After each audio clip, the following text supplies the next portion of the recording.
When Kronos became king, a prophecy was made that he would be overthrown by his own son. This prophecy was fulfilled by his youngest, Zeus. After a war lasting 10 years, the Titans were banished to the depths of Tartarus, and Zeus sat on the throne of Olympus, his brothers and sisters by his side. The gods revelled in their new kingdom, ruling over the mortals that lived in Elysium, a kingdom named so as to be a paradise for all those who lived there. And for a time, all was well. But gods are prideful beings, and soon began to bicker and argue amongst themselves, turning a blind eye to the realm of mortals. Zeus saw this, and saw how the mortals had also begun to fight one another in the absence of the gods' presence. A mighty thunderstorm swelled around Olympus as Zeus made a decree. The gods would no longer remain idle, but instead be sent unto Elysium, where they would be given a city to rule as they saw fit. Only Zeus would remain on Olympus, to ensure that his laws were upheld. Unhappy with this order, but unwilling to incur their father's wrath and risk being felled by his thunderbolts, the gods made their way down to Elysium to live among the mortals. Each god moulded his or her city into their own image, whether that be the beautiful marble temples of Aphrodite or the towering spires of the arcane Hecate.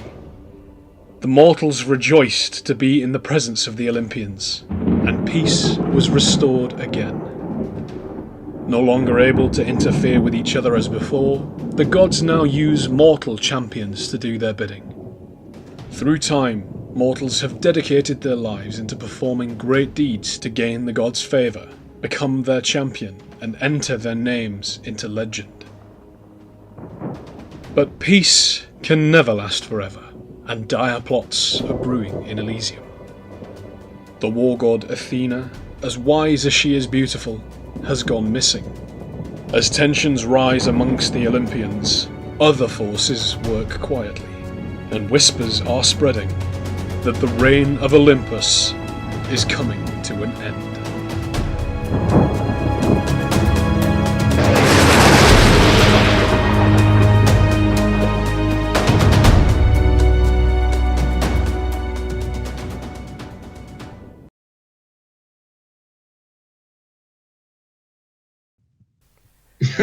There we are. Hello, sorry, playing with new tech. Hello everybody, and welcome to Reign of Olympus, where the only difference between awful and awesome is a saving throw. We're having a bit of a day. We are definitely having a bit of a day. So, few announcements. One is that, as you might see, we are on a different thing for now. We are using the Google Hangouts to try and show video, because, as some of you might already know, Discord is down at the moment in some or most places. I know the website's down and some of our software wasn't working, so we're using Google Hangouts for now. Also, the palsy or the pox or the plague has currently taken away Kaya and Nim. Sorry, I still get Nim and Ness mixed up because you're both tabaxi with N that starts your bloody names, but I will get used to it. That was your fault for not telling us anything about each other until we actually showed up in game. Well, you kind of sent things almost at the same time, and I didn't want to be like, no, change your name, because that's mean. So yeah, we are down a Chloe and a Lorraine tonight because they're not feeling very well, so we wish them all the best and speedy recovery, and hopefully we'll see them either next week or the week after, depending on what we do.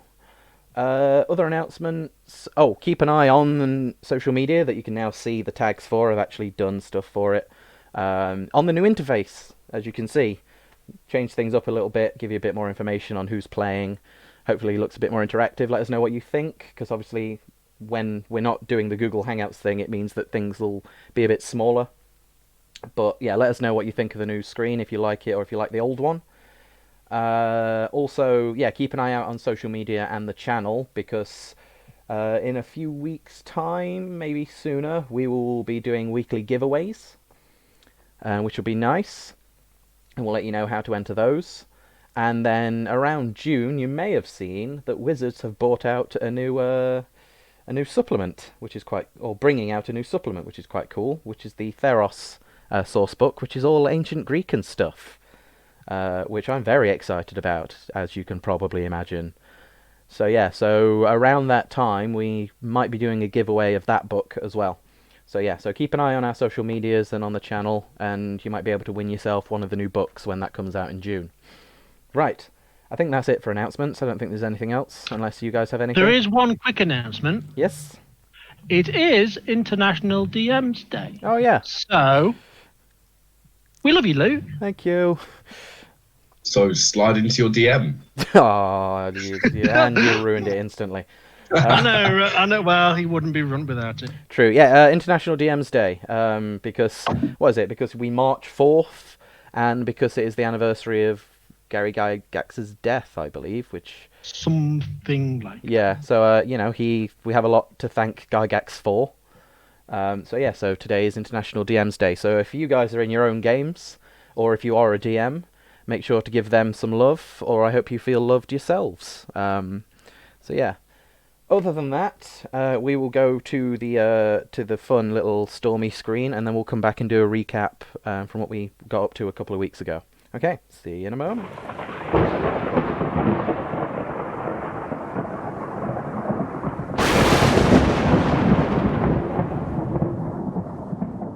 See you in a moment.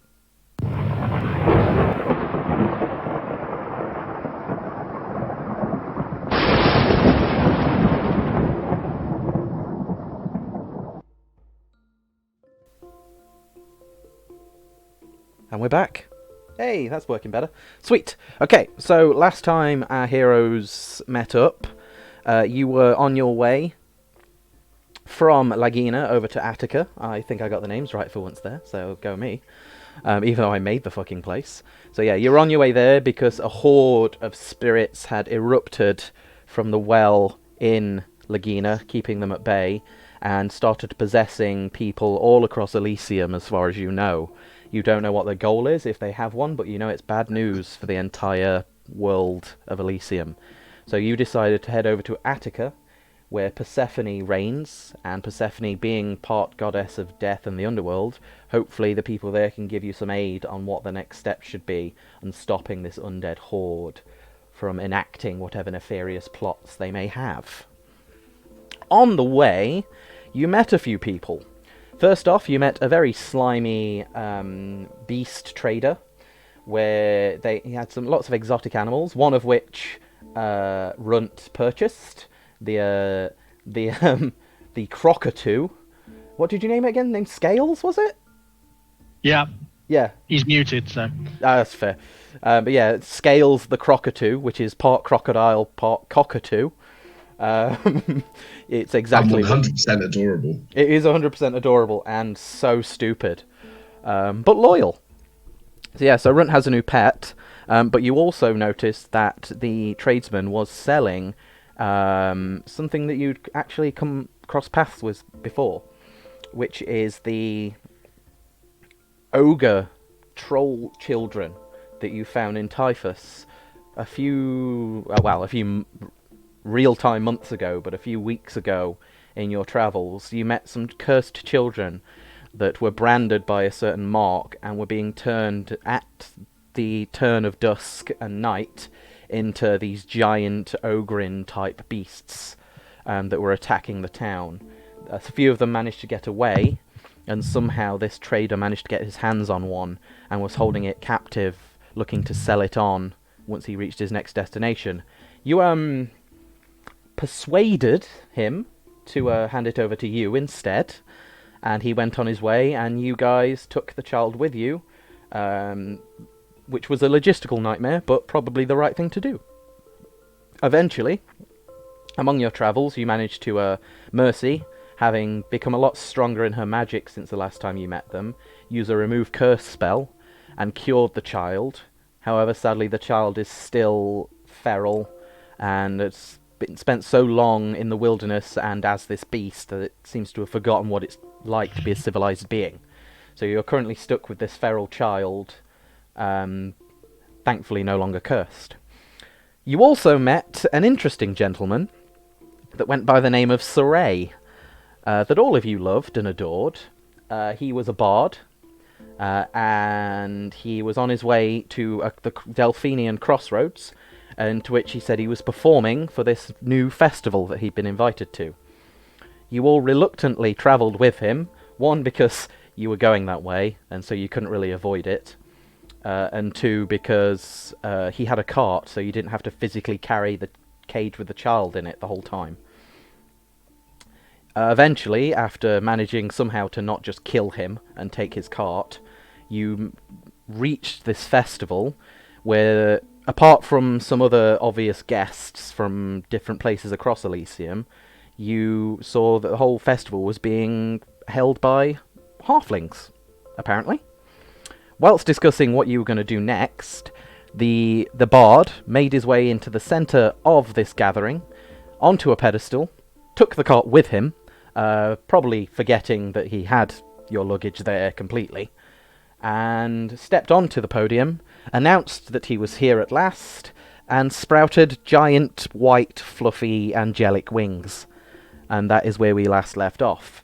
So yes, I think all of you are just on the outskirts of town, having deciding, are we going to go in or not, before he kind of just took your luggage with him. And then you spot, because it's very ostentatious being him, you spot the bard sprout wings on the middle of this podium. What would you guys like to do? There's many things I'd like to know. Given my situation... That does not narrow it down, but go on. Yeah, no, well, my racial situation. Oh yeah, fair. Would that trigger me in some way? Would I be like, he has wings? Why does he have wings? Make a... I guess it'd be a history check? I have no idea. Whatever you want, mate. Yeah, go with history check, because it's like racial history. It's not... Arcana doesn't make sense, neither does religion, because it's your race. No, I wouldn't So yeah, have so thought. make a history check for me. Okay. Yeah, it's only a 9. 9. I mean, the only thing you've heard of that also has wings is, you. Your wings look very different when they come out, but the only other thing you know that definitely has wings, besides stories of actual angels, is yourself. So it could be another Asimar. Right. Cool. But yeah, on a 9, that's all you get. Yeah, no, it's like given what I actually know. Yeah, that's all you can think of, because, you've forgotten, quite a few years. Yeah. That's fine. I was just wondering if it triggered anything in my head. It's like, yeah, no problem. Well, that's certainly interesting. Don't know about you. Can we just get our luggage and go? Can if you like, but I'm kind of... I don't want to say curious, but not often you ever see a thing with wings. No. I mean, we can say, I'm just worried about feral child in cage. Well, feral child is still undercover and seemingly sedate. If we keep him away from everybody else and make sure it's secure, I'm okay with just hanging around just a tiny bit. As much as I want to punch this guy square in the face, I would. I'm kind of intrigued as to what he is. Okay, I'll go sneak over and hang out by the wagon, make sure nothing happens with the child, and watch where you guys are. It's sort of easy to do with all the halflings. Yes, yes, we kind of stand out among the crowd, don't we? Runty? Yes. Care to have a wander? Well, I suppose so, but aren't you slightly concerned we might step on someone? I don't know about you, but I'm not feeling... Since when has that ever bothered me, dear? That's a good point. Yes. Right, drink. Well, you can drink, dear. That's fine. Don't mind if I do. Just let me know if you need my help. I'll be watching. Oh, you'll know. I figured that it wouldn't be too difficult to figure out what was going to happen. You'll something see. happens. Yeah, you'll see two different kinds of murderous rage, dear. The signal is Mercy pimp slapping someone. Then I'll just shoot whatever you're fighting. Does that work? Hopefully it won't come to that, because I don't think it's that kind of crowd, but you never know. I We prepare can to live in shoot. hope. Yeah, I prepare to shoot and then just decide not to later. We don't always shoot first, ask questions later. Normally we just don't Shoot bother first with and anything. forget questions. Yeah. No, I prepare to shoot. I prepare to shoot and let someone else ask the questions. That's fair.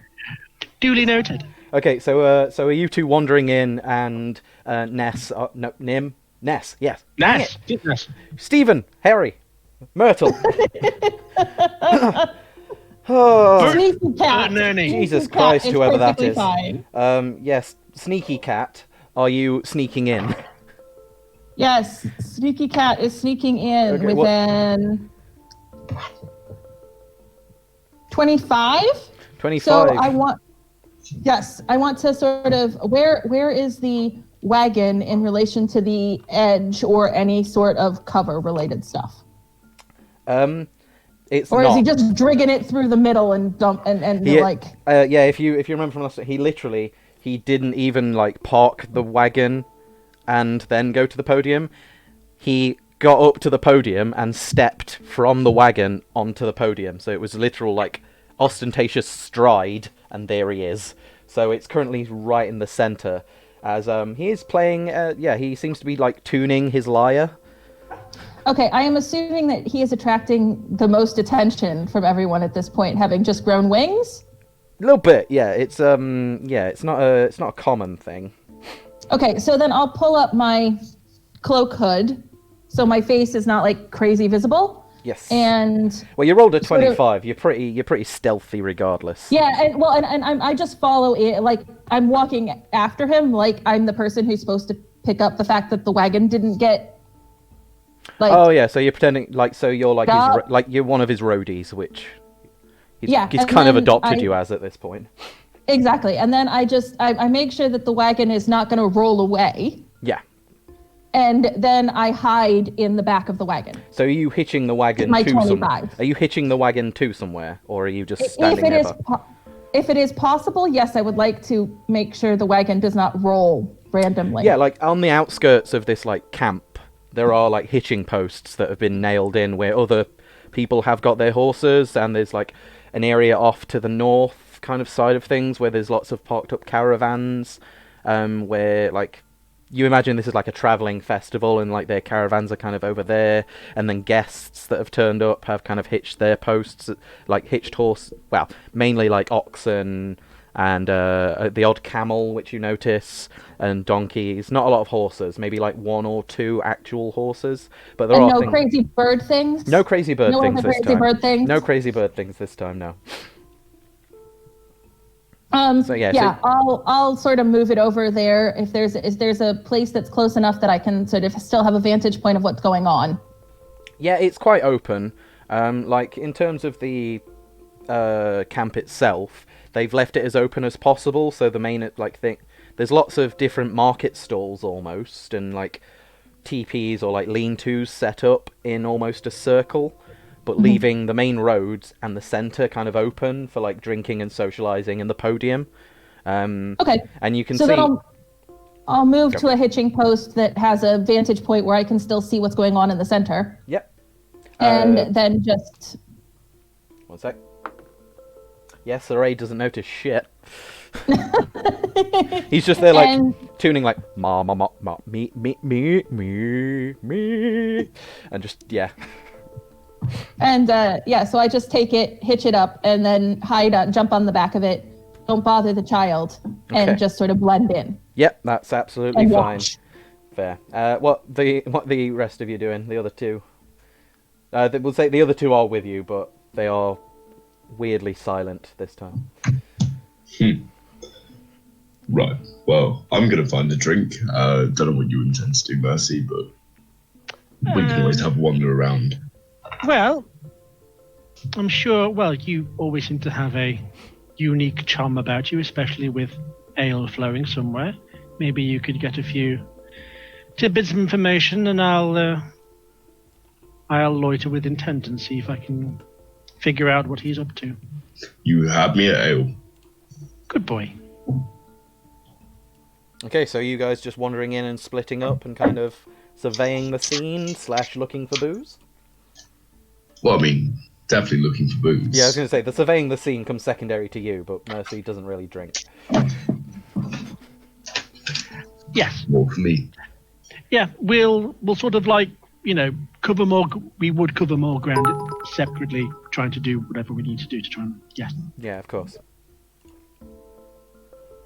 In that case, yeah, when you all walk in, and Ness, you will have noticed this, but you were more sneaky. You do notice the whole place is like a hive of activity. There's all sorts of like different smells, and you can smell like different meats, and like the smells of like spun sugar and herbs and things like that, like smoke, as some people are around with like different coloured smokes coming from the different tents, and it's like almost an assault on the senses, but it's just a hive of activity.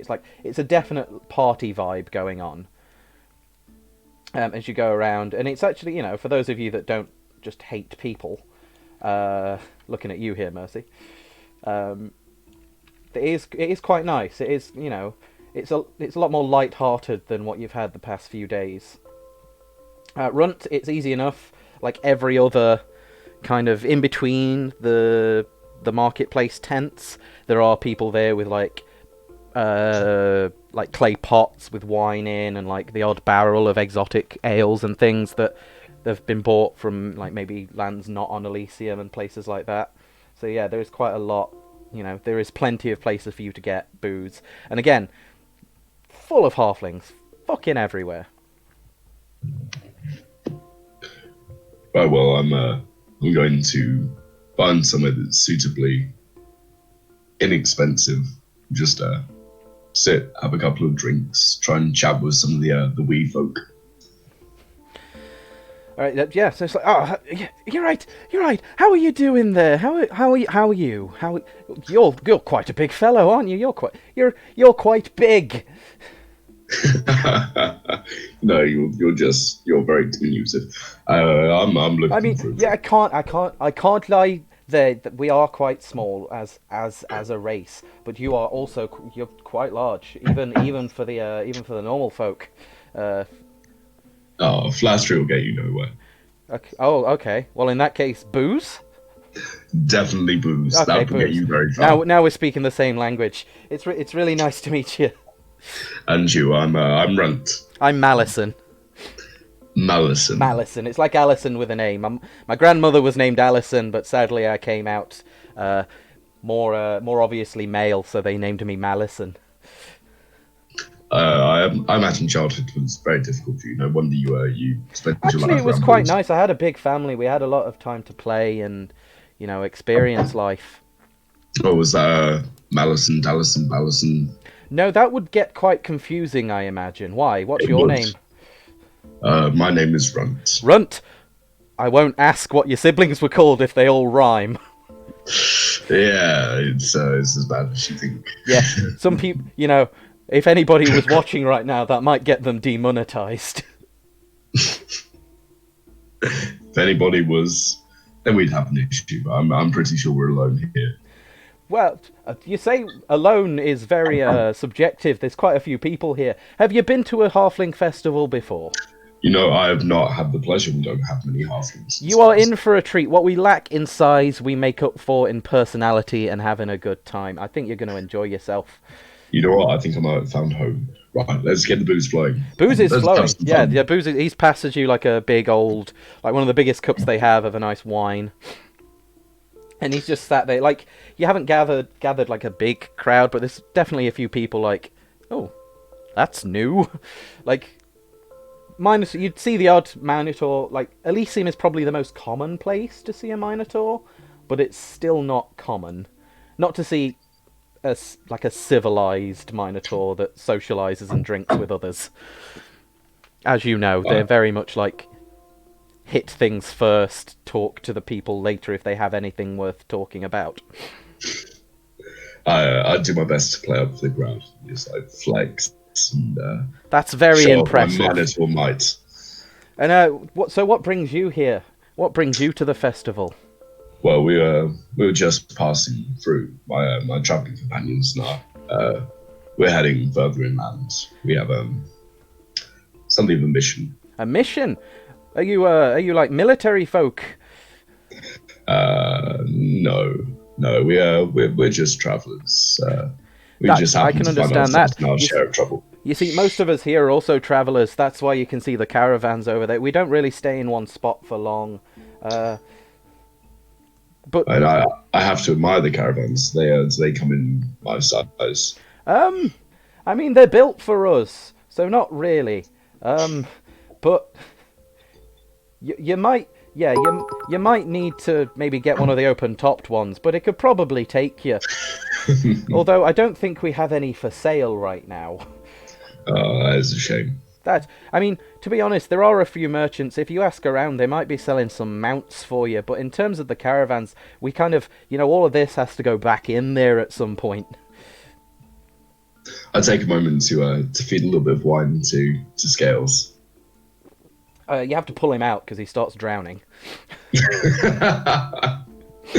I'm just dunking him like a digestive in a cup of tea. Yeah, he folds like a rich tea. No, he's fine. He's more hobnob. That's basically your conversation just keeps going, where they're just really interested in what you're doing and like who you are and where you've come from, and it's endearing. But it's relentless. It's like, oh, that's whenever you're like, oh, I'm a Spartan. They're like, oh, what's a Spartan? It's like, oh, we fight, like brawling, or do you fight like war? And they're like, just almost like an excited child. I like it. I show off and tell them all my stories. They fucking love it, and they just like plow you with more and more alcohol. Mercy. Mm-hmm. What are you getting up to? Let's see. I think it would be well, if he's chatting people up for whatever reason, I may as well try and stay close to the stage, try and get as much visual information I can on Sarai. If there's anybody around, I might be able to just anyone that looks sort of in charge. Almost. Make a perception check for me. Okay. 14. 14. Yeah, there doesn't seem to be anybody in charge of this show. Like, it's very much you don't see like anyone like organizing logistics or saying, this caravan goes there, this goes over there, anything like that. No, you kind of everything looks like haberdash, and they're used to it so much they just turn up to a place, set up their post, sell their wares, and just have a good time. It's just from experience, so no one seems to be in charge. Okay. Like obviously the halflings seem more at home here because this is what they do, and then you've got Saray on the podium that is like kind of just still like getting himself ready and seems to be maybe waiting for more of an audience before he begins, and then you've got the guests, and you've got a lot of humans, few elves, maybe half elves, the odd dragonborn, like a varied number of guests. It seems weird because there seems to be more people working here than there are guests. Tell you what, I'll approach one of the guests. Okay. You approach like this dragonborn looking, like not noble, but definitely not a commoner, like maybe a merchant themselves, or they own some land or something like that. They're dressed well enough, but they're not ostentatious. Sure. Hello there. Very nice to meet you. This is all rather exciting, isn't it? I really couldn't tell you, dear. What exactly is this? I'm not quite sure. I got an invitation, and they said that if we were passing by, there was this festival going on at the Delphinian Crossroads, and so we thought we'd have a look, see, because we were passing between, and yes, it's actually quite charming. I've never been to a halfling festival before. You were invited. Yes, we got a letter to the farm, inviting us to the Delphinian Crossroads, for a most magnificent festival, a meeting of minds and cultures, much beer and merriment to be had. And we thought, it's been a while since we've been out, isn't it, dear? And there's like a more like reserved looking like dragonborn lady with like spectacles on. It's like, yes, it has been a while since we've been out. It's like, yeah, so we thought as passing through we'd have a gander and see how things were. This may sound strange, but do you happen to have the invitation? I don't. Do we have it? I'll have a look, dear. And she just looks through like this little pouch. It looks like it's been knitted. She looks through, and oh yes, here it is. Oh no, wait, that's an old tissue. Give me a moment. And she pulls out just like this scrumpled up like piece of parchment and just hands it to you. Yeah, I just want to see if there's anything peculiar, for want of a better word. Not really. It's exactly what they said it was. It's like this quite, again, ostentatious. Did it say, is there a name attached to it? It's like who invited them? No, it just looks like just come to the Delphinian Crossroads for the first of many, like festivals to be had, merriment. It doesn't actually name the event or say they're invited by anyone in particular. It's almost like a flyer, but they've been sent out personally. Right. So there's no. So they're not. So their names aren't even on it either. It's just like a. How strange. So what is it that you actually do or sell or whatever? Well, we own a small farm. It's been our family for a few generations, just north of here. It's like maybe 2 days travel. Yeah, something like that. It wasn't far out of our way. But yeah, it's about 2 days travel north. We own a farm, and yeah, we just got it in the mail. So were you invited to sell wares or just to attend? No. We were just given this. What you read here. We're just invited as guests. It's the strangest thing. And you don't know anybody else here? Well, we know each other, don't we, dear? Yes, we know each other, obviously, but no, we don't know any. No, but there's all sorts, isn't there? Have you spotted the Minotaur over there? There's not often you see one of those out of battle, is it? I'm surprisingly well acquainted with the Minotaur. Oh well, yes, but no, there's all sorts. It's quite exciting. Again, I would have to take your word for it, dear.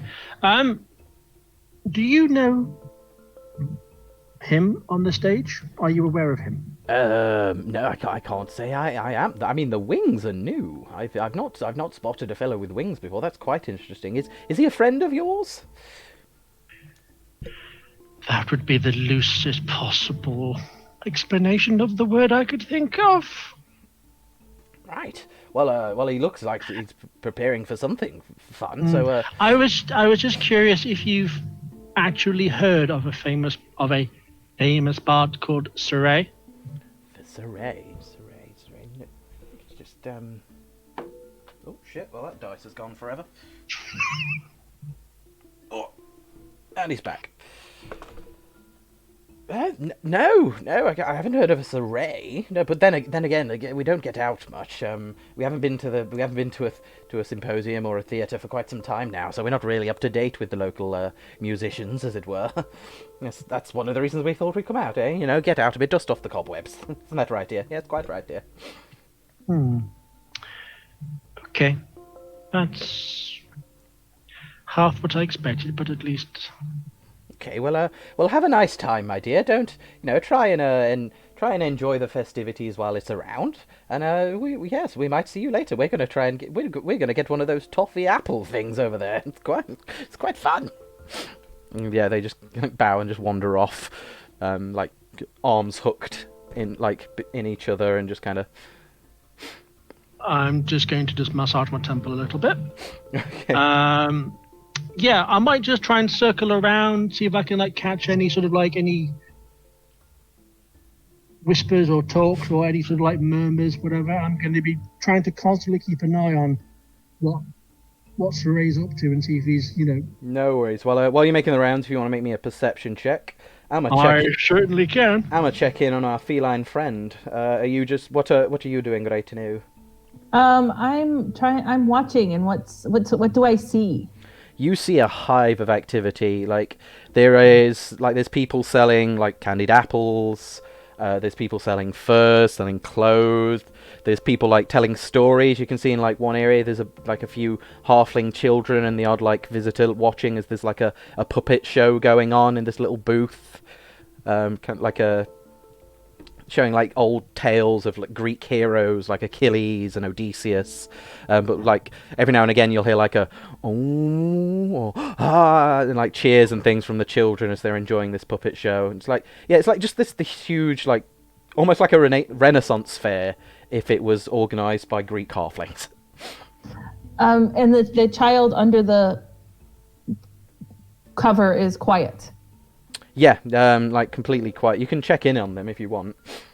And I just want to lift up a tiny corner and just see. Yeah, you look and they appear to be sleeping. Like all of this like hullabaloo it hasn't bothered them. They're probably exhausted, to be fair. Okay, so I'm gonna take out some food from my pack. Mm-hmm. And like just slip it under the edge. Okay. Very quietly. That's a sleight of hand of 15. Disadvantage because they sleeping.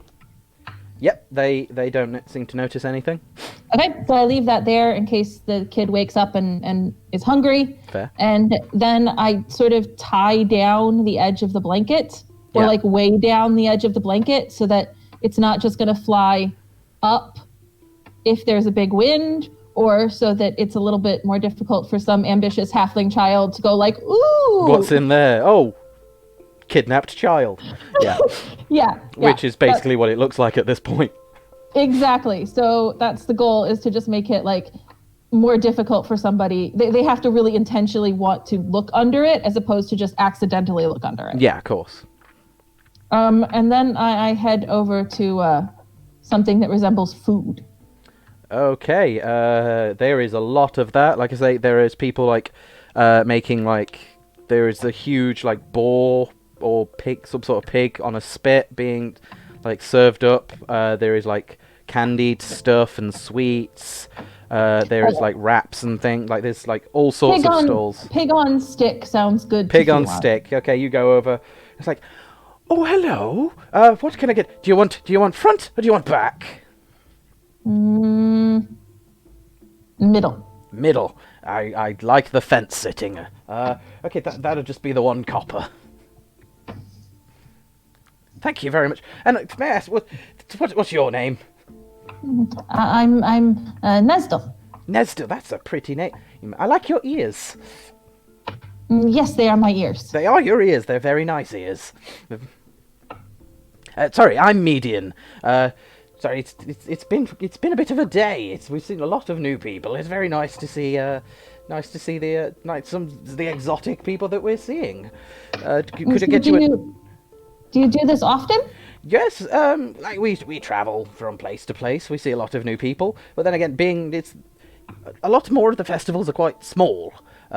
Being like just on the road and stop when we need to and do that. It's not often we do big events like this, so it's very exciting. We're all very excited.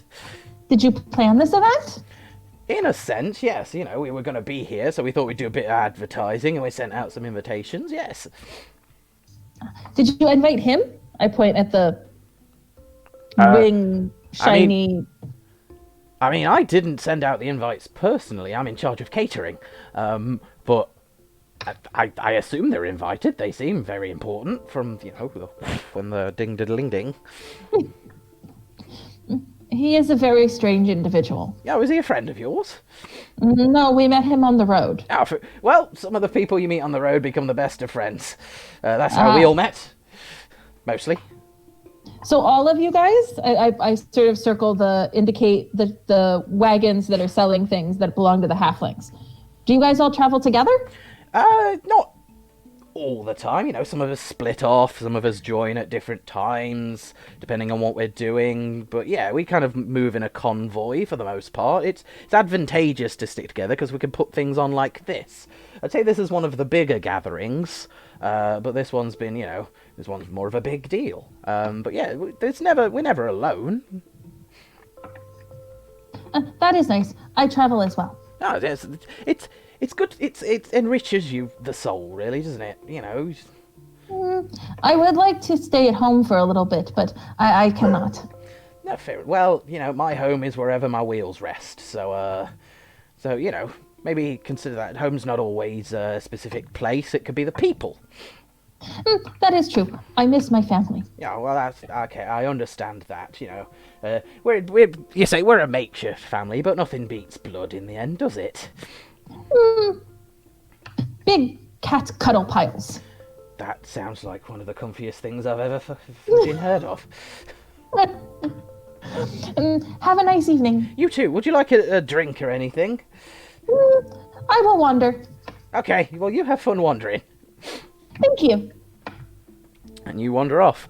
It's about at this point where Saray up on the podium just plays like a oh shitting hell. We're cool. I'm a professional. Where Saray just plays a long chord. It's like, ladies, gentlemen, beasts of all ages. We finally reached the... Apparently his voice broke. Maybe he did too many voice exercises. We finally reached the moment you've all been waiting for. I, Saray, child of Aphrodite herself, will serenade you all and begin... Oh, shitting hell! I didn't know that came up in the chat. Sorry, I just got a sending. We'll play you all a soothing song and open this festival proper. And he starts a song. It is say a soothing song. It sounds super duper sad. I can't remember if I'm not big on it. If it's a minor or a major key. If anybody that actually knows music could tell. Minor is typically sadder. Minor key. Thank you. Definitely minor. Okay, yeah, it's all in a minor key. Like, from all the energy he had, you're expecting this, like, more fiddle than, like, violin, kind of, if that makes sense. And yeah, it's all very sad, and it's not really singing as much as it is, like, just, like, moaning, like, this deep opera. And, like, halfway through, there's, like, tears rolling down his face. And everyone looks at him just like... He gathers a crowd, but everyone looks a little, like, kind of awkward looks at each other as he does so. About a minute into the performance, a few people do pick up, and you see them, like, staring, kind of, like, enraptured with it. And, Runt and, Ness, if you want to make a wisdom saving throw for me. Well, shit, to break this ain't gonna end well. That's one. 15. 15? And I got a 17. 17, okay, surprisingly. Yeah. You're like, well, this is shit. Ness, like, it's a bit weird, but then, like, a minute in, it kind of clicks. And, this is one of the most beautiful songs you've ever heard. And the tears start streaming down your face and, like, wetting the fur around your cheeks. And you just become charmed by the magnificence that is Saray. Great. Mm-hmm. Have fun with that. And yeah, you see a few people do the same in the crowd. Runt, you don't, like, sense that you were charmed in any way. Neither do you. Like, no, like, it's just, yeah, you're just enraptured with the song. And he is, you thought he was just a pontificating prick, as it was put last session. I stand by it. You stand by it. Ness, he was just misunderstood. The music speaks for itself. This is a tortured soul, a tortured artist that's been through so much and only needs to be loved to rekindle his broken heart. Yeah. So he plays this long song, tears still streaming down his face. He bows, and the wings kind of enfurl around him as he does so. Then he stands up again and kind of just almost prounces off the stage.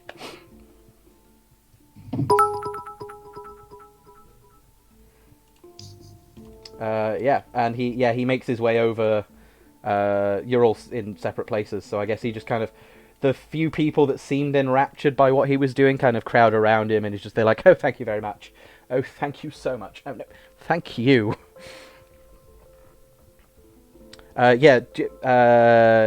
Mercy, on your 22, I believe, your perception check.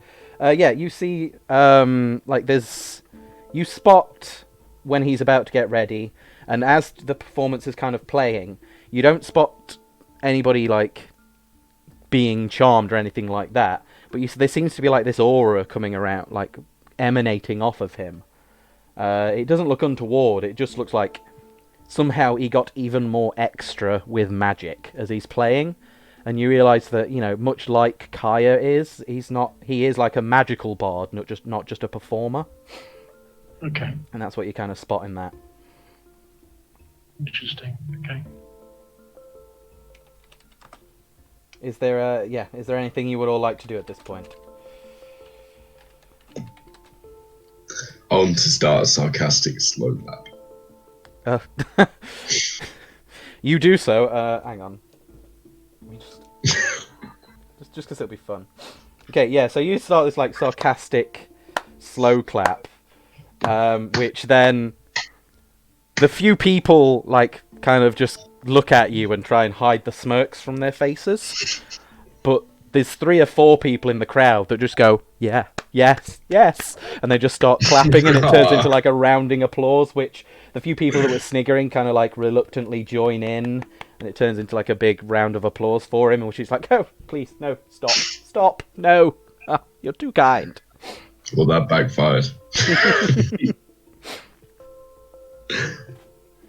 So are you all still out in the open? You, like a moment passes, and they go back to like talking to you about that. It's like, do you know him? That was really good, was it? Like still like supplying you with all the booze. Make a Constitution check, actually. I mean, you're good at these. It'll be fine. Yeah, it's me. What's the worst that can happen? Well, if you say that. I rolled a 9. Oh. Plus 6, so 15. 15. Okay, not too bad because of your bonuses. But yeah, you're starting to get a little bit tipsy. You're not considered intoxicated yet, but you're definitely. You thought he was good. Let me introduce you to my friend Kaya at some point. She's small, probably about your size, but she can play a lot better than he can. Oh, really? Oh, no, I'd like to meet her. That's really cool. What does she play? What does she do? What does she sing? I don't know, something with strings, I think. It's all Greek to me. And they're really interested. Kaya, by the way, is not that close to their size at all. In run terms, maybe. Yeah, in run terms, yes. And Mercy, I guess, since you're quite tall. But yeah, Mercy's almost twice the Kaya, is almost twice the size as the halflings. To be, but they all look like children to you, to be fair. So yeah, and then after like the crowds died down again, like more performers come up on the podium, and like it's like a whole thing throughout the night. Like there's like jugglers and acrobatics, and like there's the odd fire thrower. Which the Dragonborn, oh, very good, and then his wife sneezes, and a little bit of smoke comes out. It's like, oh, sorry, and people kind of applaud that as well. And yeah, there's like lots of acts going on. It actually is quite a fun time if you wanted to get involved in the fun, or you could just sit and scowl, whatever's your preference, really. Well, I think Ness is somewhere in between. I think we've got scowl, cleric, get involved, barbarian, and then just explore. Rogue. So there are people who are performing in various different ways. Yes. And I will go, juggle some stuff. Okay. And pull things out from behind children's ears. Oh. And the very typical sleight of hand magic between. Okay, in that case, don't roll. An arcane trickster rogue.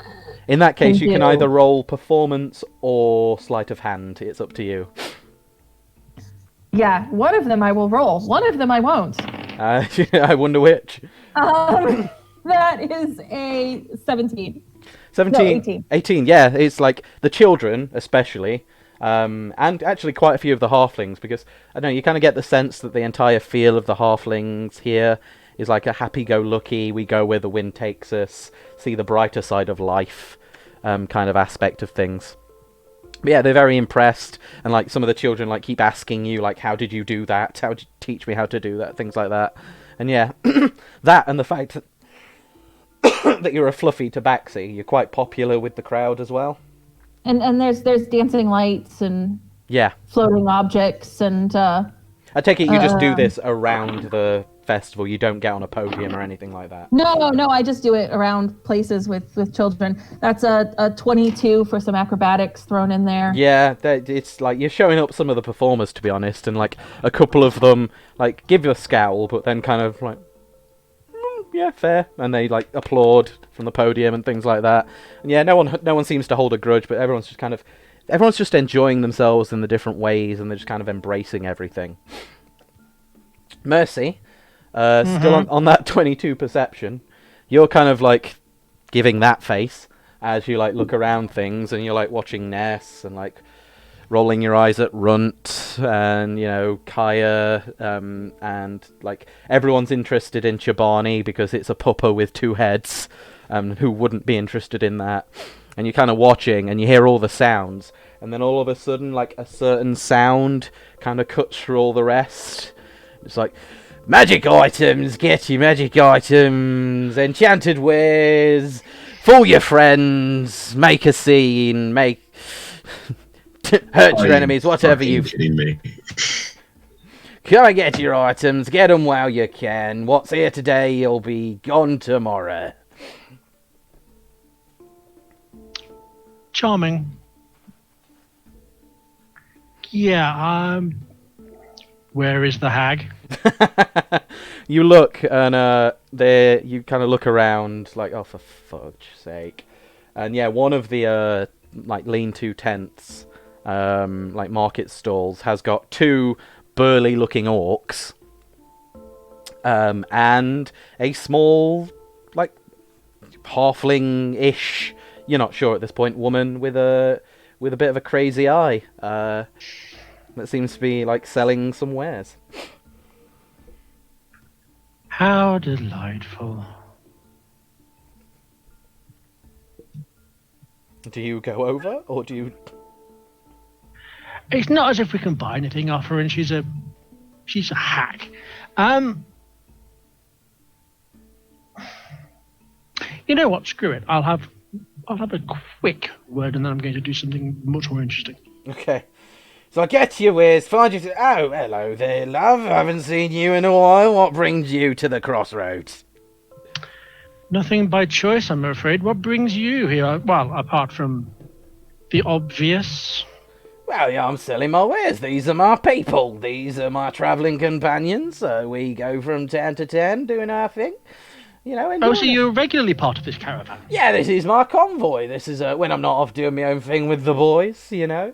I come here and I sell my wares.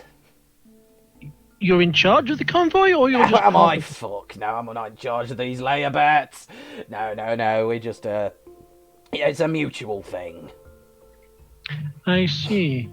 So, where have you been since Sparta? Where haven't I bloody been? I made my way east, not fucking much happening there. I tried to make my way over to Athens. They're all in a bit of a peeper about the current goings-on with the old...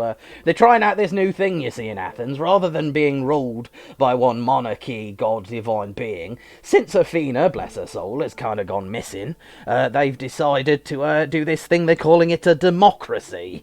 I don't think it will stick, to be honest.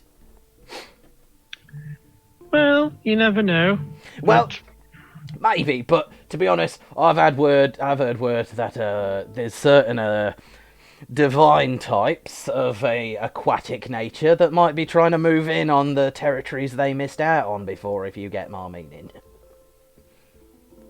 Poseidon's trying to claim Athens again. Sorry, I'm speaking of it. I kind of gathered that. Okay, I was just making sure. I haven't seen you in a while. I don't know what level we're on. Oh, we're on so many different levels, dear. Calm down, love. I've got me boys. So, what brings you here then? Are you, Well, we are, like you, passing through. We've done a few errands, I think would be an appropriate word. We're just trying to get back somewhere important. And we just happen to be waylaid here by... Can I see Idiot Boy? You can see the wings. Like, he's surrounded by a bit of a crowd, but the wings are very... vaguely thumb at the wings. We were waylaid by that. Oh, the pretty boy with the sad songs, yeah. Not my taste, to be honest, but the boys neither. seem to like it. They've got a couple of his t-shirts. Yes, so, I'm sure you're looking to make a tidy profit. No, they're wearing them. They're fans. I'm not selling that shite. Fair. So what can I interest you in some of my wares? Come on, first time for everything. Well, it depends on what you've got. We've got anything. Well, let's put it this way: anything newer since last time.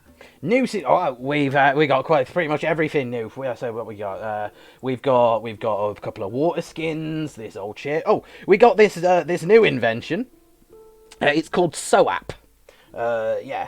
It makes you smell nice and it gets rid of the itching. That's quite useful. If you're looking for more magical stuff, we've got the usual. So we've got your potions of healing of various qualities, strengths, and quantities. We've got a few scrolls for you magic-y types. We've got a few tools. We got some magical components, your gems, your gemstones. I tell you what we have got. We got this nice bit of gear here, and she points over to like a mannequin that has this it's quite ornate-looking leather armor. Looks like your classic kind of Theban dress. Yeah, we got some leather armor. I got a mate up in Delphi that does me a deal. He managed to enchant it for me, if that's kind of your business. But yeah, we got quite a lot. What are you in the market for? Well, you mentioned gems. Gems, yeah. We got your rubies, your sapphires, your diamonds, your emeralds, your quartz. Yeah, we got diamonds, dear. Diamonds. Oh, big spender for that. Look, diamonds are a girl's best friend, after all. So I've heard. I quite like knives. So diamonds. How many are you looking for? It's not quantity is.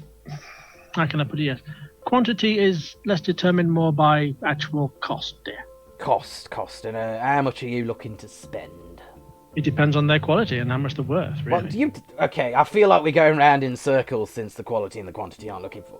All right, well, we got some little ones with more like your little trinkets that you'd probably, you could stick them on earrings, you could stick them in rings, or we've got like the more ostentatious big stuff that the scholarly wizardy types like to use. If you give me a few weeks, I'll know this fella that found a cave that's got some big as your head, big as your fucking head. What are you in for?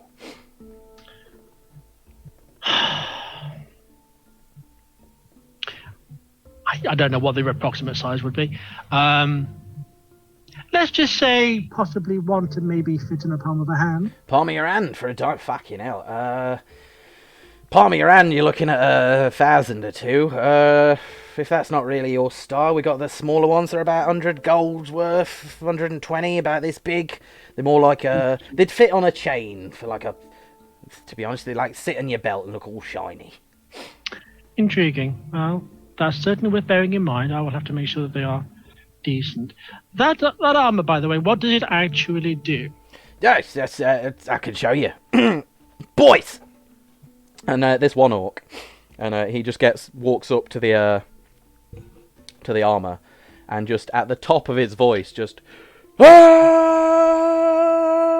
shouts. Sorry, headphone users. And yeah, like the whole back of the tent rips and tears and flies away and bits like that. Here we are. Good as new. Yeah, this is an armor. It would increase the armor your defense slightly more than your regular bit of leather armor would do, but it'd also make you quite resistant to a certain type of damage done by people that like to physically push things, but in a more like magical sense, more than your typical slash, bludgeon, pierce, stab kind of way. Yeah, it is a leather armor of force resistance. Cool. And what, pray tell, is your asking price? See, it's quite a rare. It is a +1, and then it's that. That would be about, for you, since you're almost a returning customer, that would be around 3,000 gold. Jesus fucking Christ. Well, you certainly know how to exploit a niche in the market. Yeah, it is a one-of-a-kind item, and it is the only one I've got. If you wanted something a little less, shall we say, ornate, a little less decadent, I've got some one-off scrolls. I have got a scroll of animal friendship, make you quite popular with the beasties. I have got a scroll of minor illusion for a bit of tricks and tracks. I've got a scroll of shocking grasp. It's quite good for enemies, or you can shake your friend's hand and watch their ear stick on end. That's quite good. There is a scroll of, like, Toll the Dead, and we have a scroll of Vicious Mockery.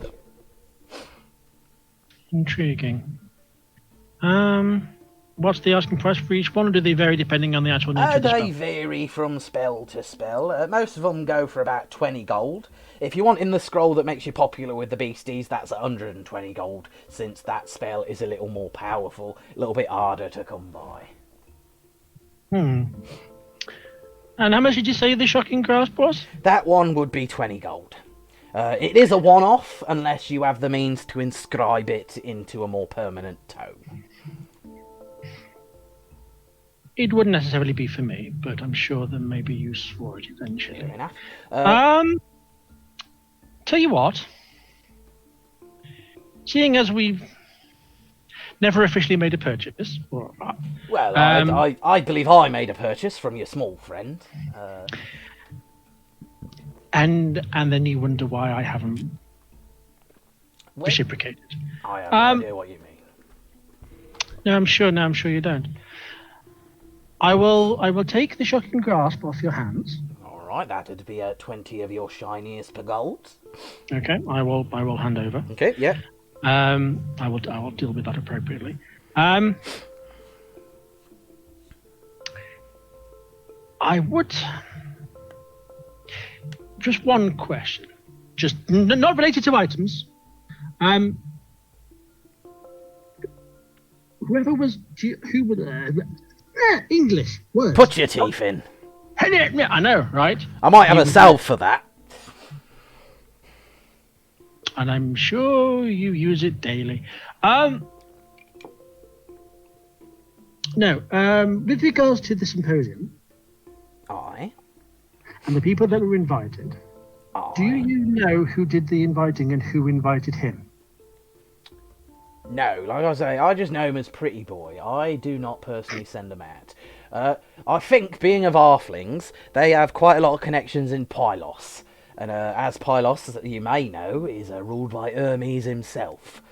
So they have messengers that go out and do that. And I think a few of our more senior members have connections where they can make those contacts and people put out a mail order.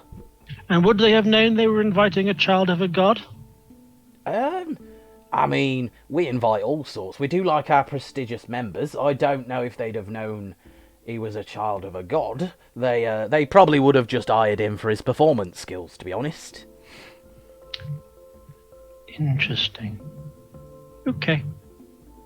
Well, this has been certainly something. It has indeed. It's always a pleasure to see a familiar face. I'm sure it would be for you, dear. I will make sure this scroll is put to good use. And if you're ever in the market for selling as well as buying, I'm always looking for new purchases. So if you're ever looking to relieve yourself of stuff, I promise, and on my art, wherever that may be, that I would give you a fair and honest price. And both parties will be happy before any hands are shook. I'm sure they would be. Thank you, Agnes. Thank you very much. Tell your friends. Oh, I definitely won't. It's Agatha, by the way. I don't care. You're Agnes now. All right, fucking. Buy your wares, magical items for your friends. Oh yeah, and she gets back to it. Cool. At some point, I want to do two things. I want to give the scroll to. I want to find Nez. Okay, yeah, Nez is out in the open performing for, like, the crowds, basically. Oh, I'll wait until she's stopped then. And I would actually like to go and see Sarai. Okay, which would you like to do? But it can wait until someone else does something else. Okay, well, what we'll do is, we will, like, Sarai is kind of accosted for a lot of this by admirers, both charmed and otherwise. At a certain point in the night, I'll say all the five of you do meet up during the hubbub of the festival, and you can have an actual conversation between you. Before you do so, Runt, make me another Constitution save. Can do. That is a 19. 19. You're doing good. You're still tipsy. You're still getting there, but not to the point of passing out. You're getting drunk at the pace that you would like to. Sorry, I'm still a bit in Agatha mode there.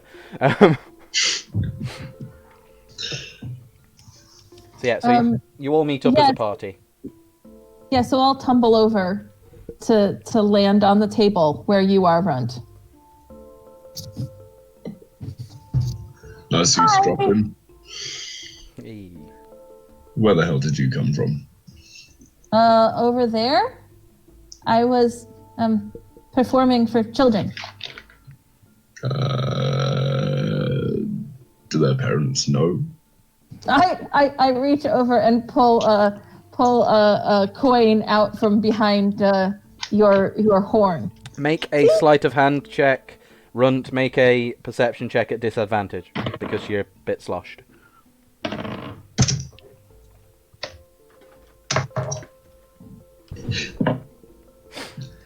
That's a 26. I'm definitely not beating that. Yeah. So she magically produces a coin from underneath one of your horns. And then with the other hand, I toss up some shiny sparkles that fly over. So, see? Not glitter. Not glitter. Some not glitter is thrown. Yes. The disappearing kind of glitter. See? Performing. I do my best to look unimpressed, but really I'm actually quite pleased. It's up to you. You can just tell that he's actually excited, or you can make the rolls for it. I'm going to make a performance check. Make a performance check, make an insight check. No, make a deception check. You want a deception check? Yeah, well, you're lying, technically.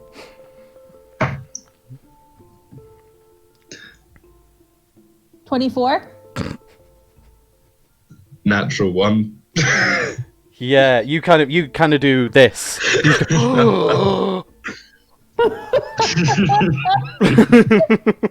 Like you make an audible gasp and then check yourself, but you've already wrecked yourself. I don't really react. I just see, performing for the children. Hey, wait.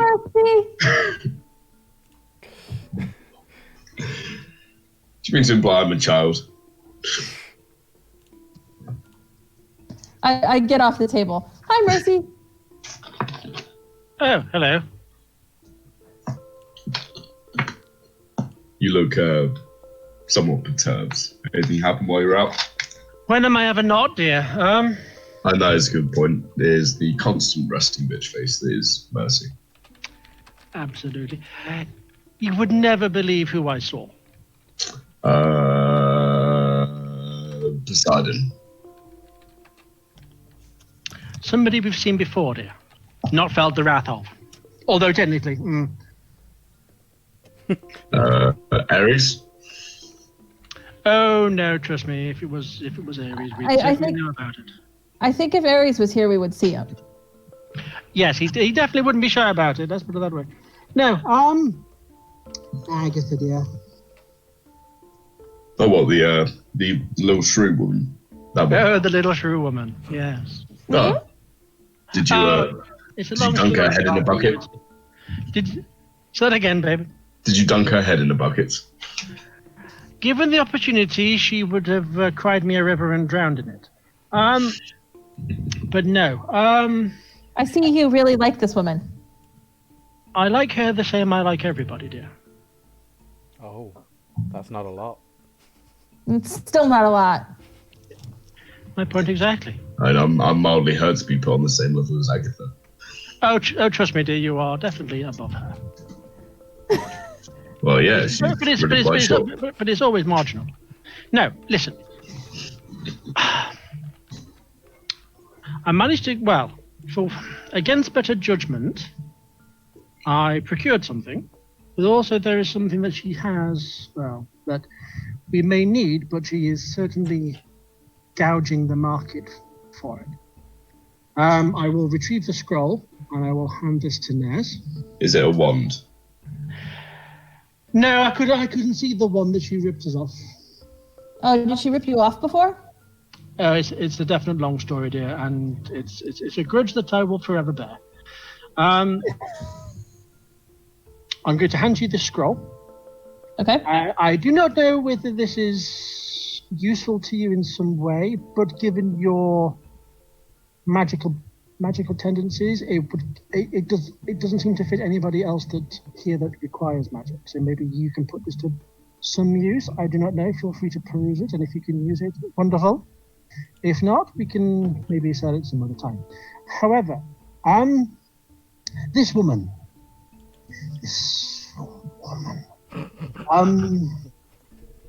she,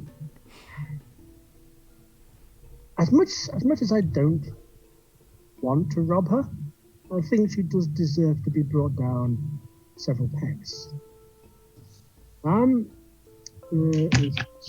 There are things that she has that may be of use to us, and given our current situation, we have no hope of affording what she has. However, so an opportunity may afford us that may require some of your particular skills if you are feeling particularly frisky. Yeah, I'm perfectly happy to acquire something. Now, this is, again, it's not something I would necessarily condone, but we are here with an opportunity.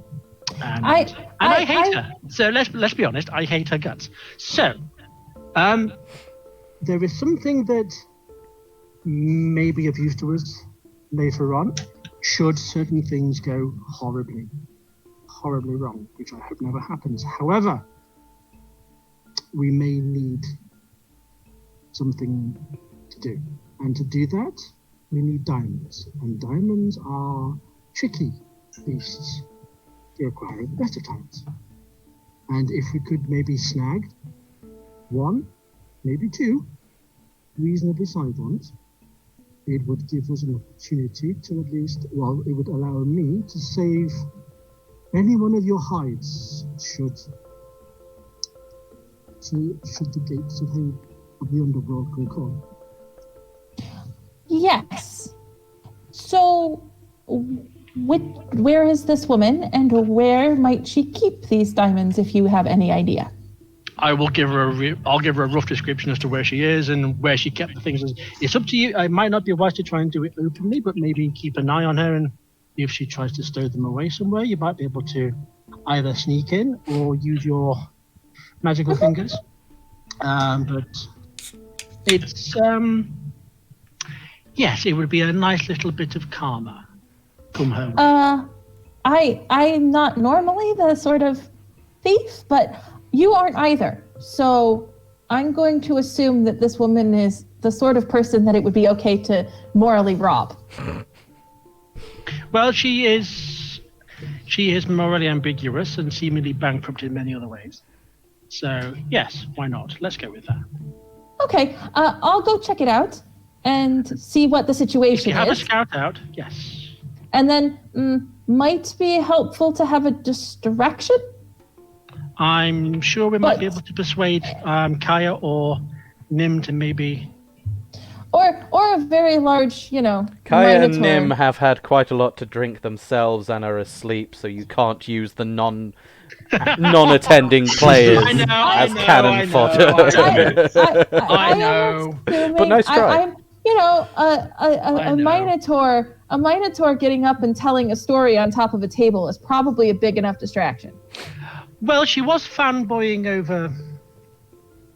Oh, our favorite. Oh, he said he had such a good song. Did you hear it? I like how you just remembered that you have to like him now. Yup. Was I actually paying attention, or was I too busy being angry? You'll have heard it. He was loud and ostentatious, and Okay. he sounded like he was going to play some funky jazz, and instead it was like, "Bring me the horizon" level, depressive music.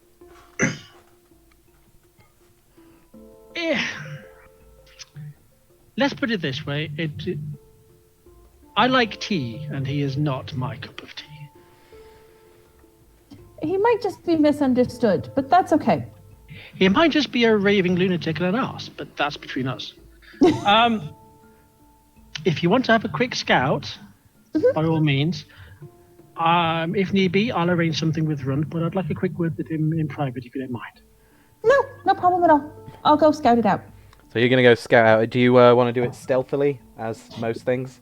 Yes, I would like to do it stealthily, and I would also like to cast Detect Magic while I'm doing it.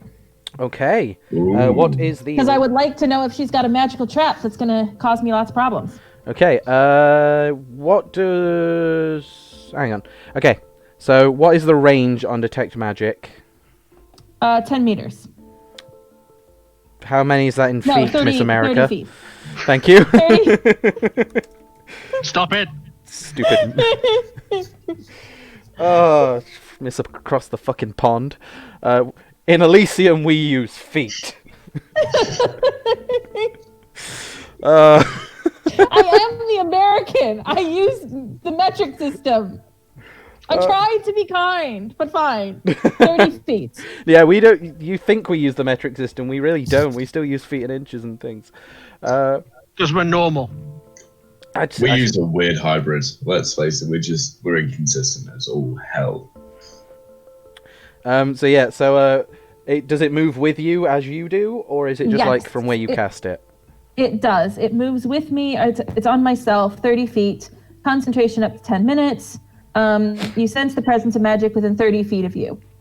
You can use your action to see a faint aura around any visible creature or object in the area that bears magic. You learn school of magic if that's obvious. It can penetrate most barriers, but is blocked by 1 foot of stone, 1 inch of metal, a thin sheet of lead, or like 3 feet of wood or dirt. Fair enough. And how many is that in centimeters? I'm kidding. I don't know. I'm being a dick. Okay, sorry, I just had to look something up. But as you're walking, occasionally you'll get a ping as you're on your way. Mm-hmm. Is it items or people as well? It's any source of magic. Any sort sort of of magic. Yeah, you get kind of a weird air from Saray as you pass that crowd. You yourself sparkle a very tiny bit, as do a few members of the crowd. Seem to sparkle with just like a dusting of magic, if that makes sense. Just like a yes. Leave me alone. Some people have the odd magic item. You see a tiefling lady that has a ring that seems to glow magical with illusion magic. There's other bits that kind of ping, just kind of what you'd expect from people that could afford protection or gimmicks or things like that. Mm-hmm. Just thinking where you go. She's kind of no. So you 20 for the record. Looking at the 2 bodyguards. Yes. And the hag, and her stuff.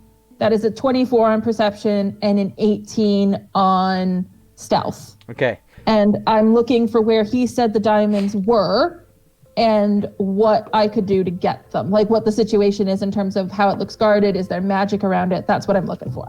Okay. Did you just misgender me? I probably did. I apologize. Okay, and let me just check on her. Oh, actually. That's cocked. There we go. You're very lucky, guys, because I played a game like as a player yesterday, and I couldn't roll above a 15 the entire time. And it's not as bad tonight, but they seem to be mad at me. If anyone knows any dice cleansing rituals or wants to send me some sage or something, The person we need to speak to is Will Wheaton. No, he can stay away from my dice. He can stay Smash the it with a heck hammer. away. I mean, there is no way that he would ever watch this, but Will Wheaton, if you're out there, stay the fuck away from my dice. Mad respect for you. Nice system. Do not touch my click. Do not touch my click clack rocks. Tweeting at Will Wheaton as we speak. Do not touch my math click clack rocks, you cursed wanker. Where was I? Oh yeah, I was talking about the actual game we're in, rather than just insulting a celebrity. So you make your way across, and the closer you get, to be fair, although she might, be a bit untoward and pull the odd con, a lot of her stall seems to glow with different kinds of magic. Like a lot of the papers seem to glow. The armor that's like on display, that glows. You'd have to get closer to see behind like the counter, I guess. But yeah, as you approach, do you say it was an 18 for stealth? 18 for stealth, and I'm not necessarily trying to look like completely. At this point, you just try not to stand out rather than being like... You're not Scooby-Dooing it, you're just like whistling nonchalantly. Yeah, I'm just not looking like I'm participating in the event, not that I am like scouting out her booth to rob it. Fair, yeah. So you kind of walk past, and Agatha's doing her thing. She's like talking to one of the orcs, and like talking, and then she slaps his ass. Then one of the other orcs kind of just watching this, and then turns and sees you walk past, and just kind of nods at you, and then looks back at Agatha. But yeah, you notice quite a few of these things. Are magical. In terms of anywhere to get, it's a tent in essence. It's like a half bell tent with an open front. So, it's not exactly the most fortified place, but it's not big either. So it's not like you could get in there without her noticing, but you might be able to like stick your hand in, or maybe something special like that. And where exactly are the diamonds? You don't see them. Like, you don't see them on display. If you wanted to get closer to the counter and maybe have a better look, you could. Not at the moment. Okay. Oh, geez, that showed up on stream too. Yes, it did. Oh no, me getting more techie backfired. Worth it. Oh, fair. Nah, hey, it's definitely worth it if it gets a hello. That'd be awesome. So what's your plan? Are you guys doing anything whilst... I know you want to have a private conversation whilst I just Ness wanted to was have doing a quick this, word. didn't you? Yeah, go for it. Red dear. Yes. Look, no hard feelings about what happened in Lagina, okay? Yeah. No hard feelings. There is one thing I did want to bring up, but not while anyone was listening. You won't remember because I'm the only one that does, but the Feywild. While we were there, we had I say misfortune of coming across a elven woman, and she made us play a game. And in that game, everyone said something that I have till now kept to myself, because for what it's worth, because you don't remember it, it's probably important that it didn't come out. However, given what happened in Lagina and the way handled things made me kind of realize something. You once said, or you said in this conversation, that you were scared that you wouldn't be able to protect people anymore. And for that reason, and possibly from that, you were given the spear. That spear has the power to either attack or defend. And it would be hard for you to defend people, defend us, your allies, if you were not able to fully commit. And sometimes your actions, though a little bit unwieldy, have proven results. However, there may be a day when those kind of frivolous actions won't work, and there may come a time when even I can't save you. The only reason why I'm saying this is because while I was in the library, and while you lot were all getting drunk, I came across some information about relics of this world.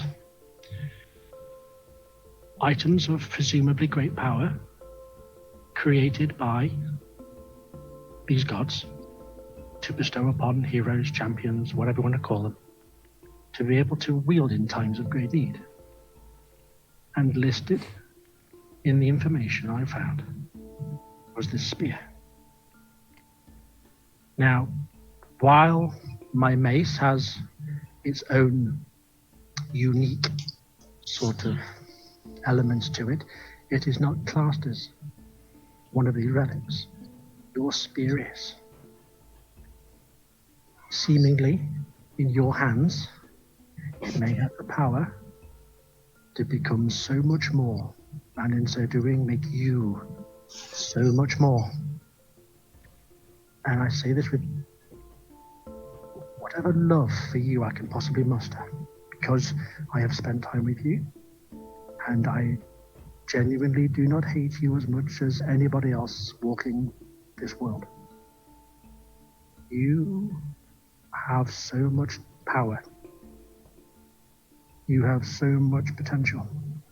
Seemingly, so do all of us.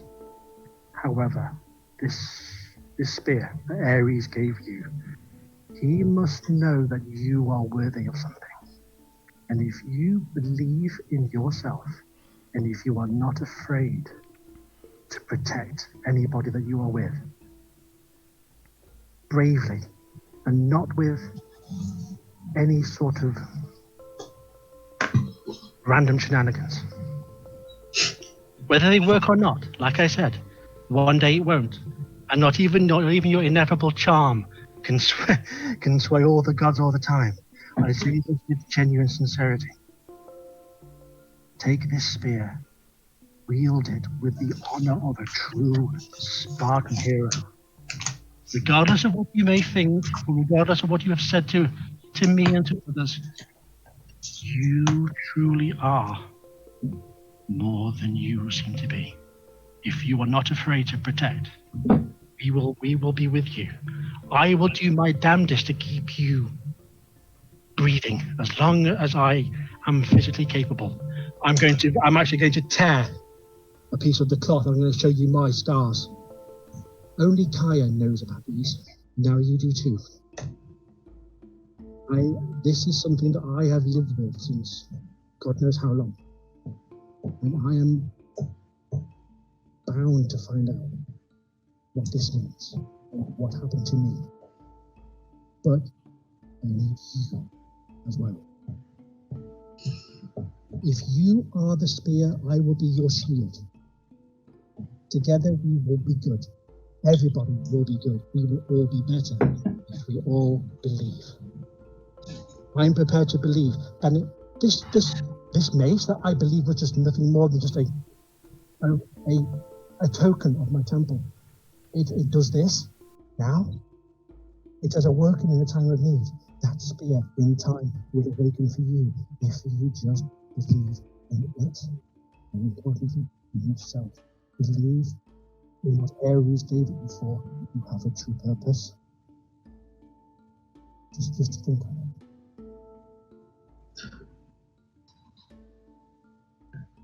Runt doesn't say anything. He just steps forwards and offers his hand.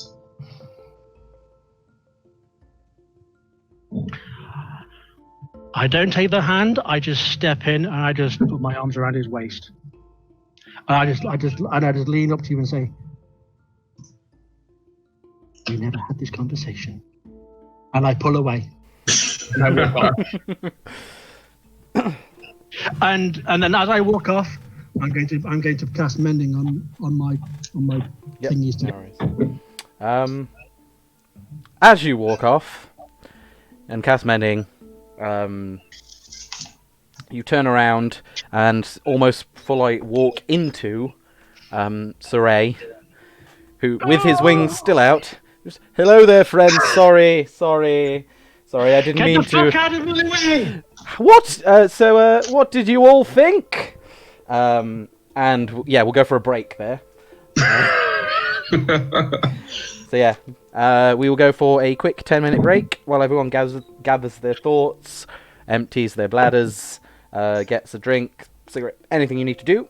We'll have a timer up there as usual, so you'll know. Thanks again, everybody watching. Thank you to a few new people at Island of Rob for joining us and throwing us them bits. Thanks to Happy Muggle for throwing them bits and your bits and all the bits. Yeah, thanks for everybody watching. We'll be back in 10 minutes. If you do have a spare Twitch Prime sub or any spare bits you want to throw at us, we won't say no.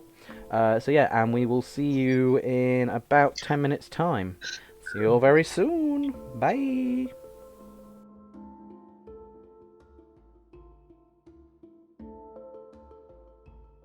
See us. Hello and welcome back, everybody. Very brief recap. Before we left off, you guys were all taking part in with different enthusiasm and immersion into the halfling hosted festival at the Delphinian Crossroads. Met some interesting people, performed tricks, heard a very weird song by Saray, the ostentatious bard that seems to like to sing very depressing songs. You met an older... No, it was wonderful. It was wonderful, it was heart-wrenching and beautiful. Yep, you loved it. I will throw rotten fruit at that guy. You also met an older, let's call it an acquaintance, in Agatha, the morally ambiguous tradeswoman, and you have kind of decided that she has things you want, but you're not going to pay for them because she doesn't deserve it, and you're a bit strapped. So you might, after a heartfelt and very meaningful conversation between Mercy and Runt, Saray comes back up to you and back in the game goes, "So yes, what did you all think? Now you've finally heard me perform in a proper context." I thought you were a What bit I wouldn't bitchy. expect from a child of Aphrodite. Well, we come in all forms, you know. We take whatever the muse grants us, and as I said, I have refused to play any songs that put just merriment until such a time when things have been resolved in my own life. Out of curiosity, then, what would it take to change that mood? Well, since you asked, unprompted, may I ask? Oh, I'm sorry. Did this make me to care? Well, it is a tale of woe and sadness and love and heartbreak. My one true love, Stephanie. We spent many a time together. We shared many a memory, and we're soulmates, if you will. We found each other against all the odds, and then, due to some cruel trick of fate and some dastardly deeds, she was taken away from me, and instead has been enthralled by the tricks and treachery of one incubus scum.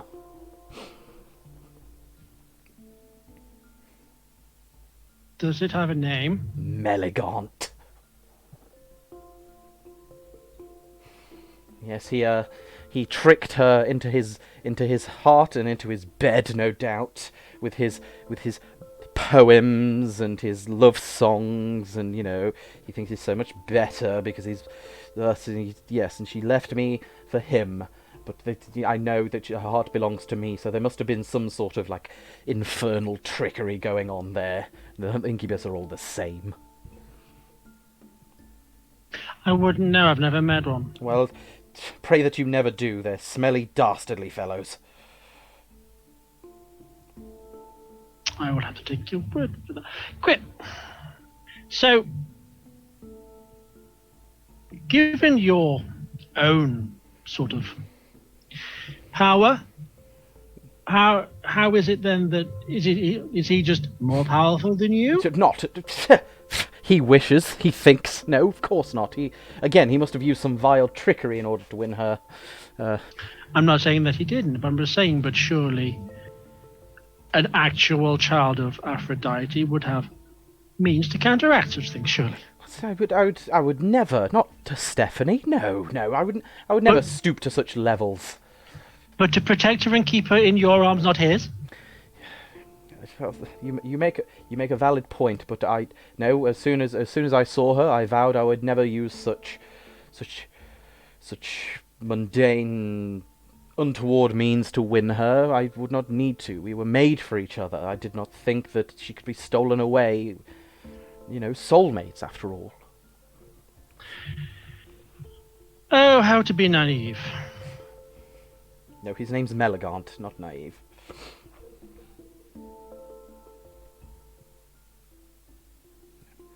No, I will win her back, and on that day I will start singing more merry and cheerful songs, as my heart will be filled with the light of love once again. But no, you cannot expect a Cupid to deny his own feelings, even in the form of song. I dare say not. Where is she being kept here on this plane, or? No, she on this plane. Yes, she's a mortal. You see, so she will not be on a different plane. No, Malagant likes to traverse the Elysium plane. He frequents Thebes and Pylos and all of those kind of seedy underbellies. And so you have no idea where he keeps her then? No, I scry upon her from time to time, and just to watch her and smile and brush her luxurious hair. But no, sadly, my power doesn't go as far enough to locate her specifically, and even if I could, I don't know how I'd wrestle her from that vile trickster if he was using his dastardly magics against her. Well, surely you would duel him in a battle of wits or in music or whatever. You would think. No, you would. Yes. And whilst I am quite an accomplished bard, he has, as of yet, he refuses to face me in a battle of talents. It's claiming that he won her fair and square, and that I am just simply fooling myself, which is poppycock, of course. You're only a fool if you allow him to beat him of your own volition. I do miss her. No one has the power to make you feel inferior without your consent. Oh, quite right. No, I think I was just blinded by the heartbreak, if I'm honest. To be honest with you, I think the reason I haven't faced him is that, just between us, of course, as close friends as we have become, confidants, if you will, I suppose I'm afraid that what if she hasn't fallen for some foul magic? What if she simply does just prefer him above myself? As hard as that is to believe, looking at me, of course. Everyone at some point must have to deal with some form of tragedy. It's, at the end of the day, what you have to realize is that not everything is beyond our own control through external or other forces, but you never know, particularly with, I cannot speak for myself, but particularly with affairs of the heart, you cannot presume to judge or to claim things in such fashion. If, for whatever reason, she has chosen another over you, that is no fault of yours. Things just happen. This is a natural course of things. There are circles and balances and everything that exists in this world. I am a cleric of Persephone. The balance of life and death is within my grasp. There is a balance between light and love and darkness within your world as a child of Aphrodite. There is a distinct balance that you must also keep in balance. It is never, but all I will say to you is this. If we fall, it is in the manner in how we pick ourselves back up that will truly define your own heart and your own path, whether it is with her or without her.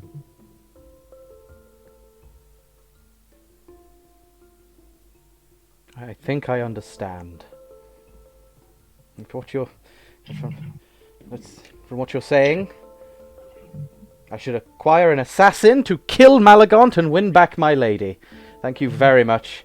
You've inspired me much as I inspire others. You've just your mind is almost as sharp as my grab him wit. and lead him off for a second? You make a dex check as he kind of turns around. Dexterity, what? Just straight dexterity? Yeah. Oh, 19. 19. He just beat you with a 20. Son of a... And he's like, good idea. I will win her heart. All of you, come on, come all. Hear of the tale of woe and of heartbreak and of valor.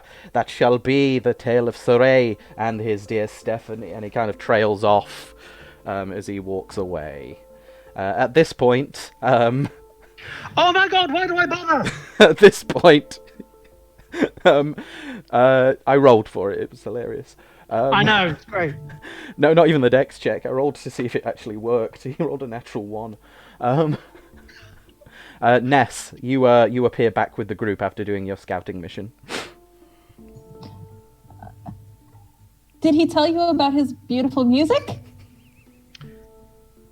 He told me he was full of shit, dear, so that's fine. I'm sure that's the same thing. Okay. Yeah, so I think if we had a distraction for them, I could potentially remove the items that you're talking about.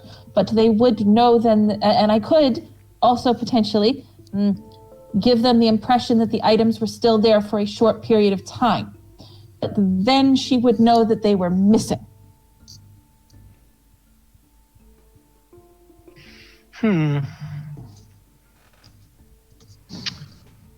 And I do not know how often she checks where they are, because I didn't get close enough to see that.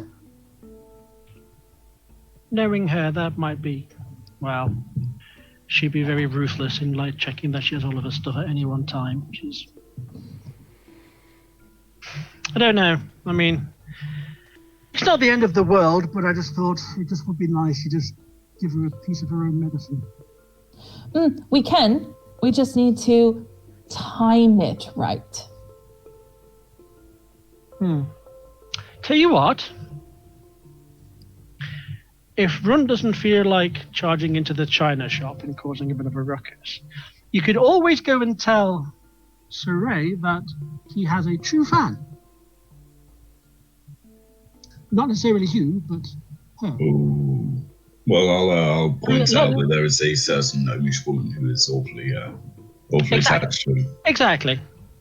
Well, I'm liking this idea. Anything that gets those two irritating shitheads away from me and into each other's arms, that works out quite nicely. So yeah, I'll go do that. Why do you guys hate my NPCs so much? We don't want to do it, Runt. You need to convince a halfling to do it for you.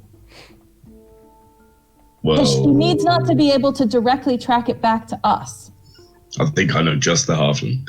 Right, well, I wander off to find Malison.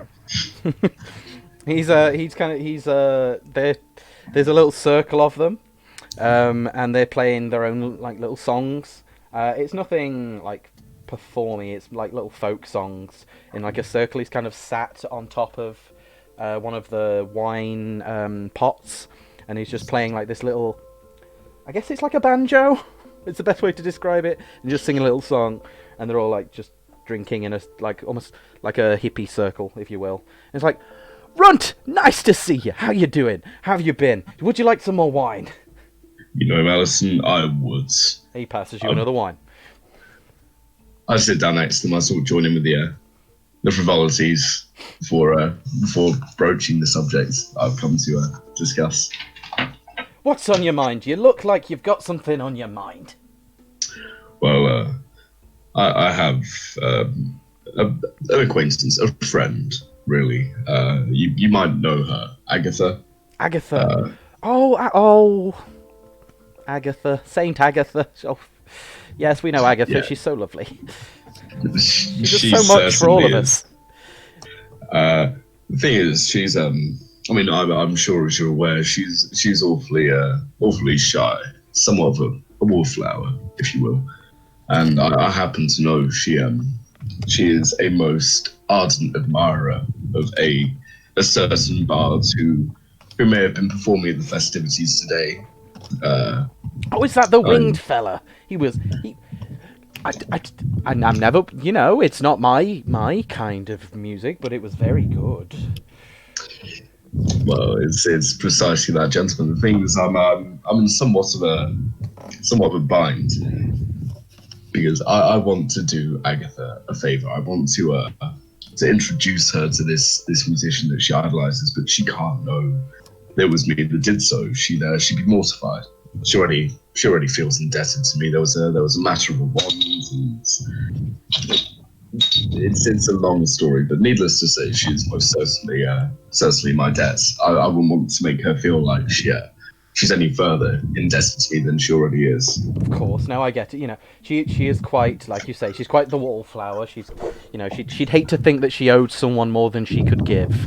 Although that is a lot, but yes, I saving her pride. I agree. So, what did you have in mind? What do you?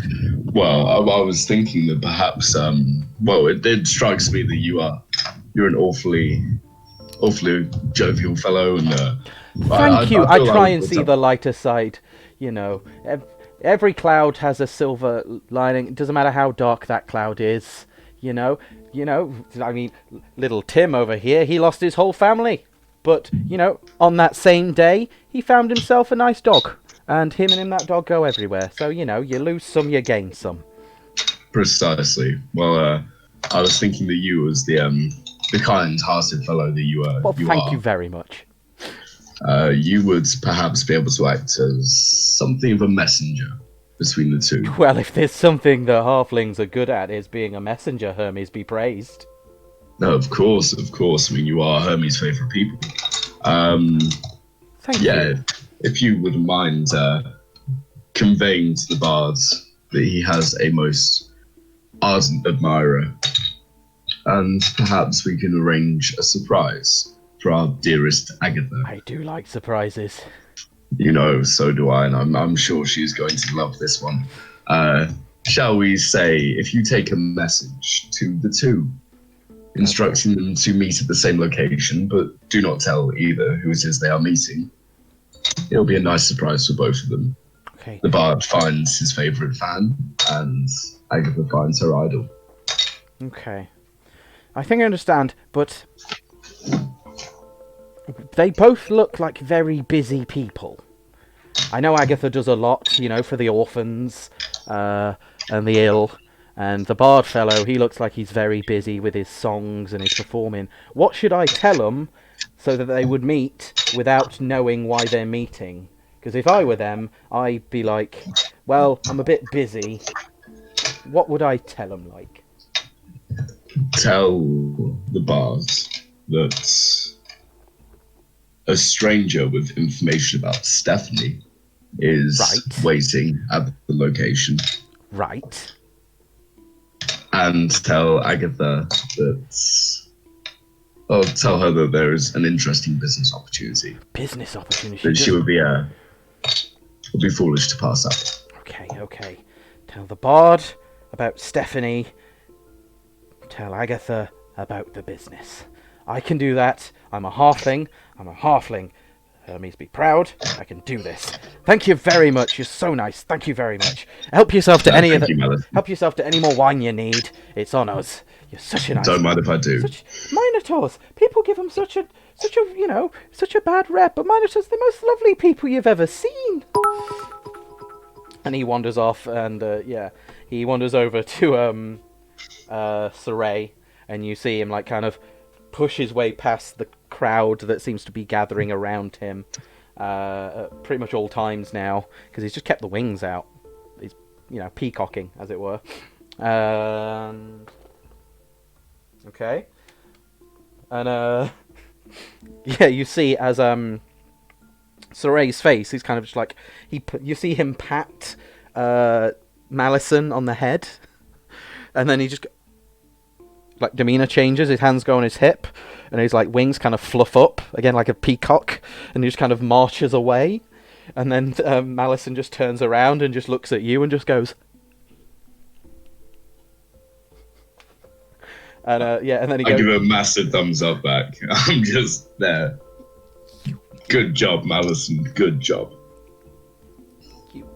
And then he wanders off over to Agatha's stall and talks to her, and she kind of just it's weird.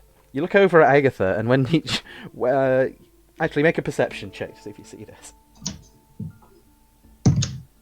That is a 17. 17? Yeah, that's fine. So you see, like, she looks like eyes, like the one eye that stays open enough is always like looking around, like mad-eye moody, like just jittery all the time. As soon as she sees Malison approach, she kind of just puts her hands kind of together, and like the eye just stays forward. The other one, you see, like it almost looks physically painful to her, but the other eye almost half opens, and she kind of just bows as he comes towards her, like slowly, like almost like Mother Teresa kind of. You see them have a conversation, and she's kind of nodding, and then like scratches her chin, and like pulls her hair, and like just throws it away, and one of the boys like catches it, and then she goes, "Thank you." And then as soon as Malison turns around and gives you another thumbs up, like straight in view of Agatha, actually, yeah. Oh. Okay. Yeah, gives you another thumbs up like this. She kind of turns around and like you can't hear what she's saying, but she's like pointing like rapidly at the two orc males, and like just there and like just does this, and then kind of wanders out the back of the tent and like lifts the tarp and goes back down again, and she's like out of sight. And it's just the two orcs that are kind of left with the stall, and they kind of beef themselves up a bit more. Right, well, I guess I should get rid of the orcs. So I wander over and I start up a conversation with them. Is she leaving the tent, or are they meeting in the tent? Do I know this? You make a perception check for me as you're watching. Oh, that's not the best perception check in the world. That is a 12. 12. They stay there, like they stay on the stall. You didn't see where Agatha went. You just kind of saw her. You saw like the back of the tent move. So you don't know if she's gone or not, unless like Runt said anything. But I think he just wandered over. Well, in a china shop, what do you expect? Mm-hmm. That's fine. Okay, so give me a second, Runt, and then you can continue with your plan. I am going to go to the back of the tent. I was intending on, actually, I was at the back of the tent when this was happening. Okay, so in that case, even on a 12, you'll see, make a stealth check for me instead.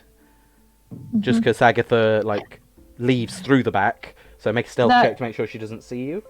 Is a nat 20 for a total of 27. Yeah, she don't see you. You see her kind of march off, like, back behind the back of the other tents. Very, like, quick, purposeful, like... Almost like you see, like you see in cartoons where the legs, like it looks like they've got several feet. She's moving her legs are moving fast, but she's not because she's small. But yeah, very purposefully moves away and around the back of the other tents to wherever this meeting place may be. Then I want to sneak in the back of the tent. Okay, you keep that stealth roll for now. So you reach the top of the tent and you can see like you can see a few things. You can see the thighs and the calves, sorry, and like the bottom of the thighs of the two orcs standing there still. You can see like the bottom of the counter, and behind the counter there's like some bottles and some odd bits of food. And then just to your left, from the back of the tent, there is like a very traditional looking treasure chest, almost like a wooden box with a lock on it. And then you hear the baritone of Runt approach the two orcs as you lift the bottom of the tent to spy things. Yep. Runt, back to you. Evening, lads. It's finally good to see somebody who's a normal size around here. Yeah. What do you say to some wine? I got this off one of those little people that are running around, the children. Try some. It's not half bad. Yeah. Can we do that? Can we do that? She didn't say to do it. She didn't say not to do it. But what if we do it and she's mad? But what if we don't do it and it's rude? I don't know. What do you think we should do? I think we should take it. It's wine. But what if she gets mad? I'm going to take it. And one takes it from you. As a sip. That is my sort of chap. That's how we do things in Sparta. And you look like you could be a Spartan. Look at you. I mean, you're rippling with muscle. Make a persuasion check. That is a 18. 18. That's a natural 5 on insight. Believe it or not, they don't have a lot of insight. I did that. Why, thank you. Yeah, I do work out quite a bit. I can tell. I mean, in a few more months, I'm hoping you can't even see my neck. Oh, I can barely see it as it is. You are too kind, sir. You know what? I will have a drink. I like you. Jolly good. Jolly good. Jolly good. Jolly good. Jolly good. Jolly good. Jolly good. Cheers, lads. Cheers. Cheers. Yeah, so while that's happening... While they are jolly gooding out front, I cast another time. Actually, before so what does it actually require? Hold on one second. I want to look at the treasure box. Okay, make an investigation roll.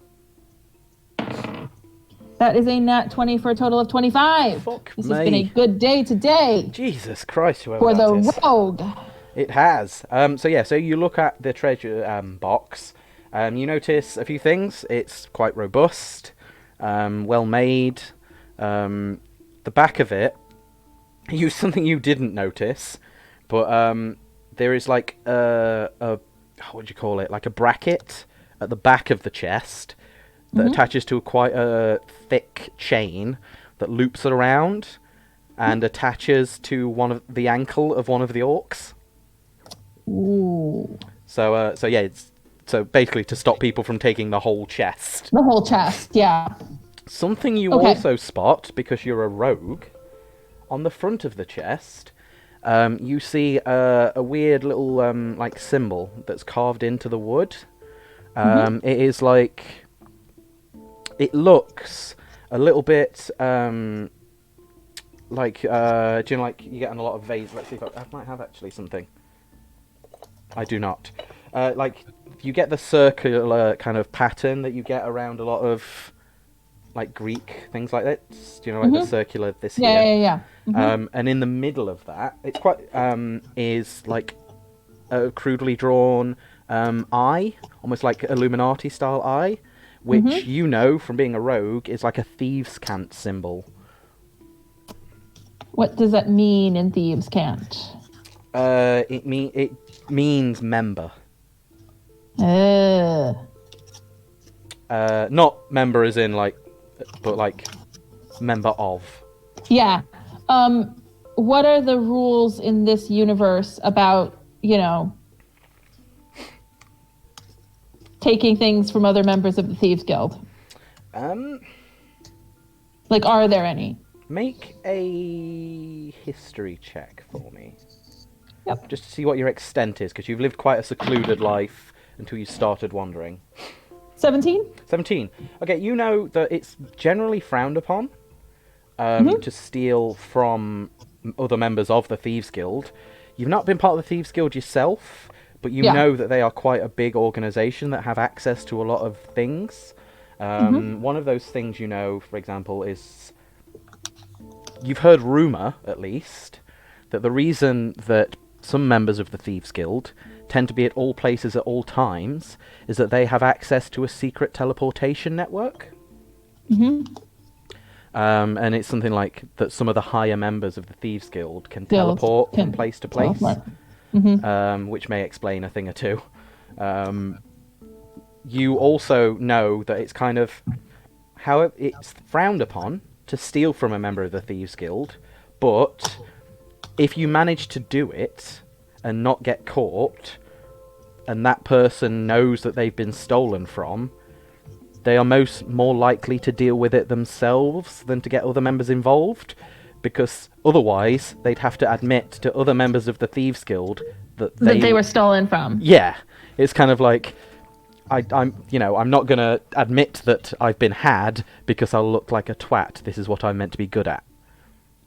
Excellent. So if they did admit it, they would get help, but most people don't own up to it because they don't want to look stupid in front of the rest of the guild. Yes. Excellent. So I back out just a tiny bit.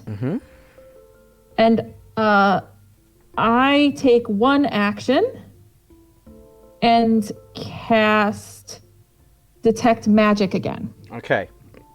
You detect that there is some magic, like on the market stall, like again, some similar items, like a couple of the bottles and scrolls light up, but the chest itself doesn't light up, and neither does the chain.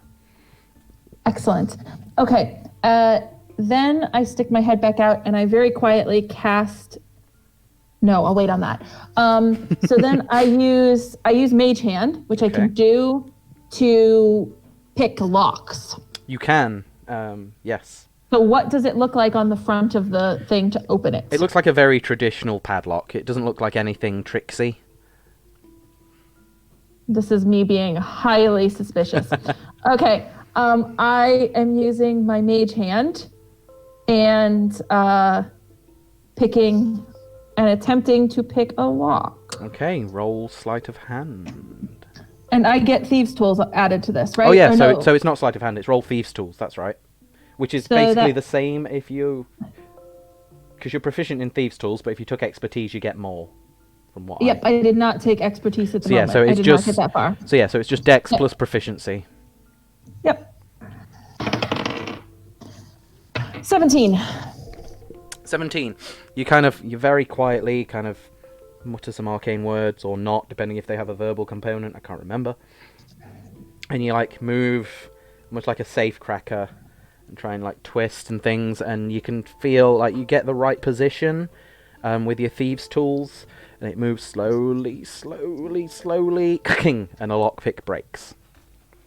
You feel like you was very, very close, but you just, at that last minute, you maybe moved a bit too quickly, or you were just at position, or something happened and it didn't quite work.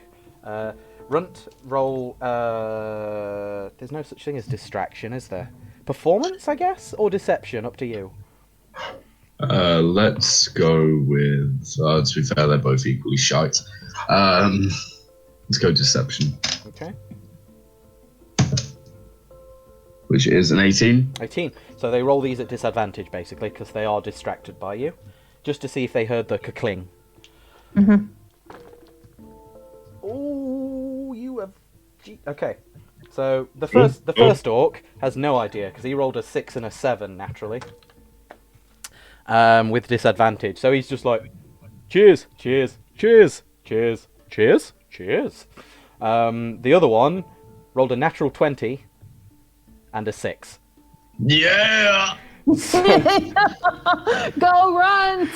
So he's just mirroring like some weird parrot. And then they kind of go, and then while you're hearing this, just something else to note, Runt, you hear this, cheers, cheers, cheers, cheers, cheers. I look down and it scales. He's hanging upside down again. Cheers, And then licks his eyeball. Guys, check this out. Check it. He says it too. Cheers. Roll animal handling. Oh, Jesus Christ. Do I get advantage because he's loyal to me? No, because he's also an idiot. Everyone else rolls at disadvantage. That'll be the nat 20. Cheers! I never roll them when I need them. Cheers! Cheers! Cheers! Cheers! Cheers! Cheers! Cheers! He just keeps saying it on repeat. And they just laugh. The two orcs burst out laughing and pointing. One of them is pointing with the same hand holding the wine, so it's just pouring all over the floor. And as he's pouring it out on the floor, Scale's tongue reaches like 3 or 4 feet down to the floor and starts licking the wine. Oh, Christ. Well, still somehow saying cheers. Okay, Yeah. you can attempt to unlock again or do something differently if you'd like. While this is happening. Yeah, while that's happening, I am going to attempt to unlock again because there's nothing I can really do to get advantage on it. I do not think. Go for it. I believe in you. So we're just going to try to unlock again. That is 21?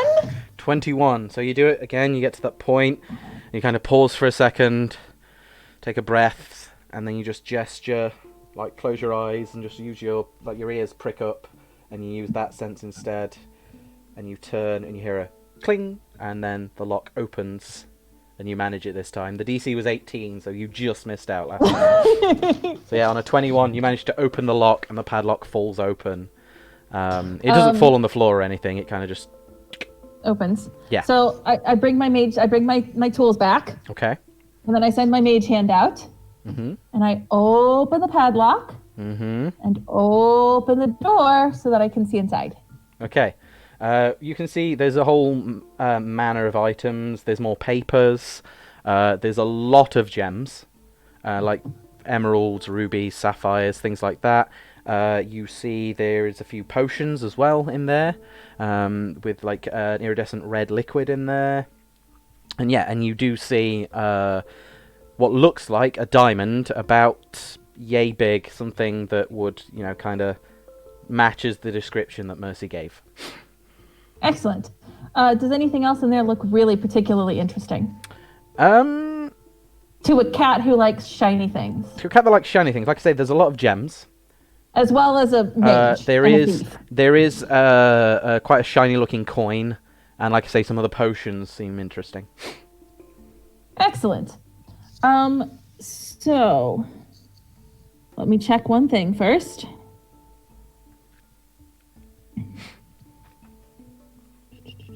Is anything in the The potions glow, and so does the coin, because detect magic should still be up, unless mage hand. Yes, it is. Or is mage hand concentration? Mage hand is not concentration. Yes, then it would still be up. A couple of the potions and the coin glows, but the gemstones don't. They just seem to be like gemstones. Excellent. That is fine. This is brilliant. So, I open. The potions have any? They're colored, right? Yeah, there seems to be a red, a green, and like a almost grey, like granite, like liquid granite potion. Okay, so I have some what is it? Vials for potions. Okay. So do I have? Are these just normal ones that you would get, or are they special looking ones? Well, the potions that you're looking at. Yeah. You're not sure. They look like they detect as magic, so they're clearly No. something. Like the vials. Oh, the vials that they're themselves. in. They're sorry. They are. Let me just get this out from our marvelous sponsor, Creative Quest. They're like that basically. Just generic vials. Yeah, they're just generic vials. If I would have bought a vial, that they would sort of look like this. Yeah, it's kind of like the mass-produced Excellent. glass vials So- the potions go in. I pull 3 vials out of my bag. Okay. I then pull out my colored chalk. Okay. Or no, I have colored chalk. I forgot. Excellent. Yep. So I then put a little bit of colored chalk in each of the 3 vials, Yep. or a little bit of water from my wineskin in each of the vials, Yep. and give it a good shake, rattle, and roll. Okay. So and so that they sort of vaguely look like the correct colors. Yeah, I'm not going to make you make a roll for that. They're the right colors. Like most of when she investigates, she's gonna totally realize that these are wrong. Yeah, that's fair. Like the But red the one and the point green is- one are the right color. The granite one, it's not. You don't get the thickness, but you get the color. But yeah, under any kind of investigation. But yeah, for now, yeah. The point is that this is what I have. Like that. This Yeah. is what No, This is telling happening, her yeah. who got it, right? Yep. It's your calling card. So I float those in. Mm-hmm. Put them in there. Okay. Instead of just floating them in, because I know you're probably going to take the potions one by one. For every item you want to take or replace, I'm going to need a sleight of hand check from you. That is perfectly fine. So one goes in, one goes out. First, I take one of the potions in, Okay. Which one are you? Green, we'll call it. Okay. Go for the green one. and gemstone comes out. Oh, okay. Do I need to do both? Do I need to do both ways, or No. If you just roll the straight roll for the one, that's absolutely fine. Okay, so green potion in, gemstone out. Mm-hmm. That is sleight of hand is what you want? Yes. It doesn't matter, they're both the same. That is 26. Yep. They don't even clink as you move them. Like the glass just goes in, and the gemstone very softly just floats out and comes towards you under the tent, and just straight into your pouch. Excellent. Then we're gonna take in the red one and pull out the green potion, and so that the green potion is in the same spot. Basically, do a little movement there. Yep. Make a check for me. They might actually hear this one. 13? Just. So yeah, you kind of move the one in, and then you're feeling a bit like confident, maybe a bit cocky. And as the potion goes in, you pull the other one out at the same time, and they clink together as they meet. And you kind of freeze and hold your breath, and it's silence for a second, and you just hear, "Cheers!"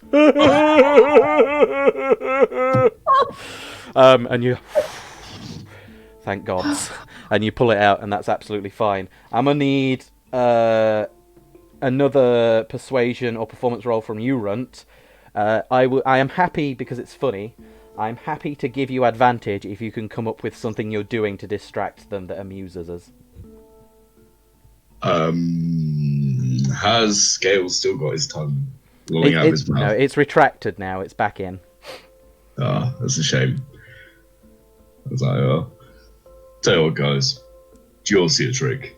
This is going to impress you. Yeah. What I do is I start like moshing my head, like Scales hanging onto the horn, and just start spinning him round and round and round and round and round. Yeah, and he does. Sorry, that amused me. If no one else, yeah, he just spins around. Like, do you know those? Okay, fuck it. He's a stupid creature that does just everything and nothing. Do you know those toys you get that you'd have at some sports events where you'd spin them and they'd go? Sorry, headphone users. Like click, click, clack, clack, clack as you spin them round. Yeah, he does that as you spin him. Kind of makes a clicky clacky noise. You're not sure if it's coming from his mouth or his joints or like rustling through his feather scales, whatever it is. But yeah, roll at advantage. I like that. I'm glad have it was amused advantage me. because that was an 8 or a 19. I'll take the 19. 19. Please. Okay, so yeah, the DC stays the same. They're not any more wary.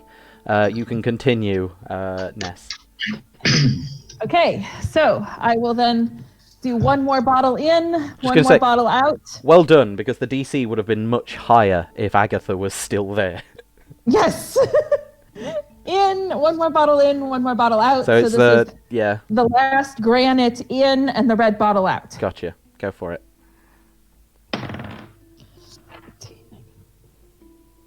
25? 20, yeah, without issue. You're like, okay, take your time. you kind of have to stifle a laugh as you hear and see. You're like, what the heck is going on? And you like peer under, and you see just scales kind of just clacking around, and you kind of have to stifle a laugh, but you're like, no, job to do. Process that mentally later. And yeah, you manage to pull it out, and you make the switch without any kind of hassle.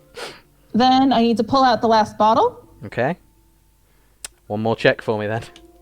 Yep. That is a 14. 14 makes it. Yeah. And like I say, luckily Runt kept them distracted, so the DC stayed low. Yes. And yeah, and you just pull the last one out. You're like, you're like, screw it, and you just grab it, and it's fine. And then I want to shut the case and put the lock back on. Okay, now you do that absolutely fine. This seems to have gone off surprisingly well. Oh no! I'm doing something else first. Okay. Oh no, because she looks like she's gone, so I'm good. Yeah, she's gone. She's gonzo. Okay, so I was gonna silent image the gemstone, but it doesn't look like I'm gonna need to do that. So I close it up and then I go away. Do I need a stealth check to go away? To be fair, not really, because you can just kind of walk out. There's crowds and everything.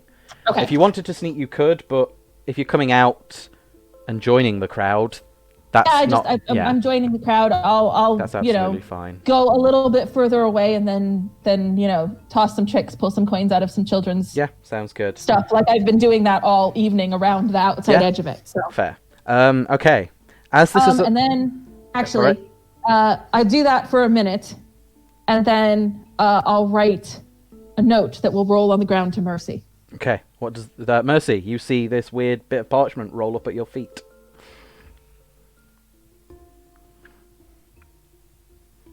What does the note say? As you hear, just done.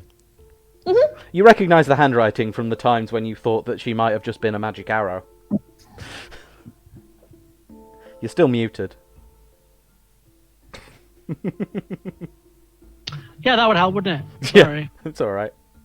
Yeah, I'll just neatly fold it up and just tuck it somewhere. It's like, okay. Okay. As this is all happening, you kind of wrap up and you join the crowd. You hear like lots of hushed whispers. She's here. Why would she turn up? What's happening? No. Was she invited? I didn't think she ever left Delphi. This is okay. This is weird. This is very weird.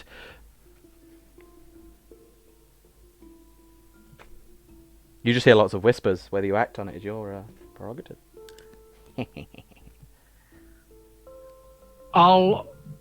Is anybody near me saying that?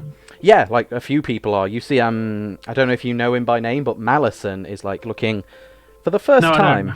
Okay, you see this small little halfling, like rosy cheeks, great complexion, like just sparkling eyes, but he looks worried, and he's kind of whispering to his friend, like, "Is this good? Is this bad? Do we want this?" I'll try not to tower over them too much, but obviously I will. But it's like, what's going on? Oh, wow, you're hi, nice to meet you. We've just heard that we've got we've got some nice guests already. You being one of them, obviously, and the winged fella.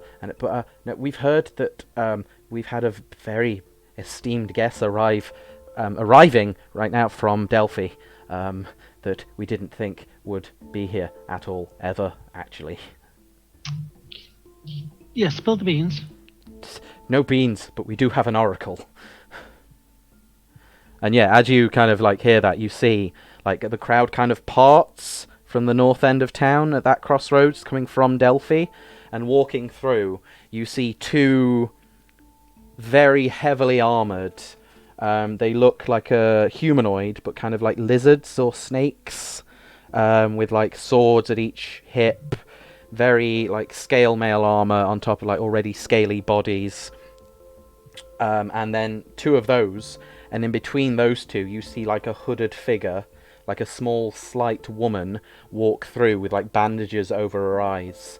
And yeah, and apparently the Oracle of Delphi has arrived at this festival. And we'll end it there. Thank you very much, guys, for joining us. And a very manic, but this was nice. It's good being It's I say good being back. It's the normal time, but yeah, thanks for joining us, guys.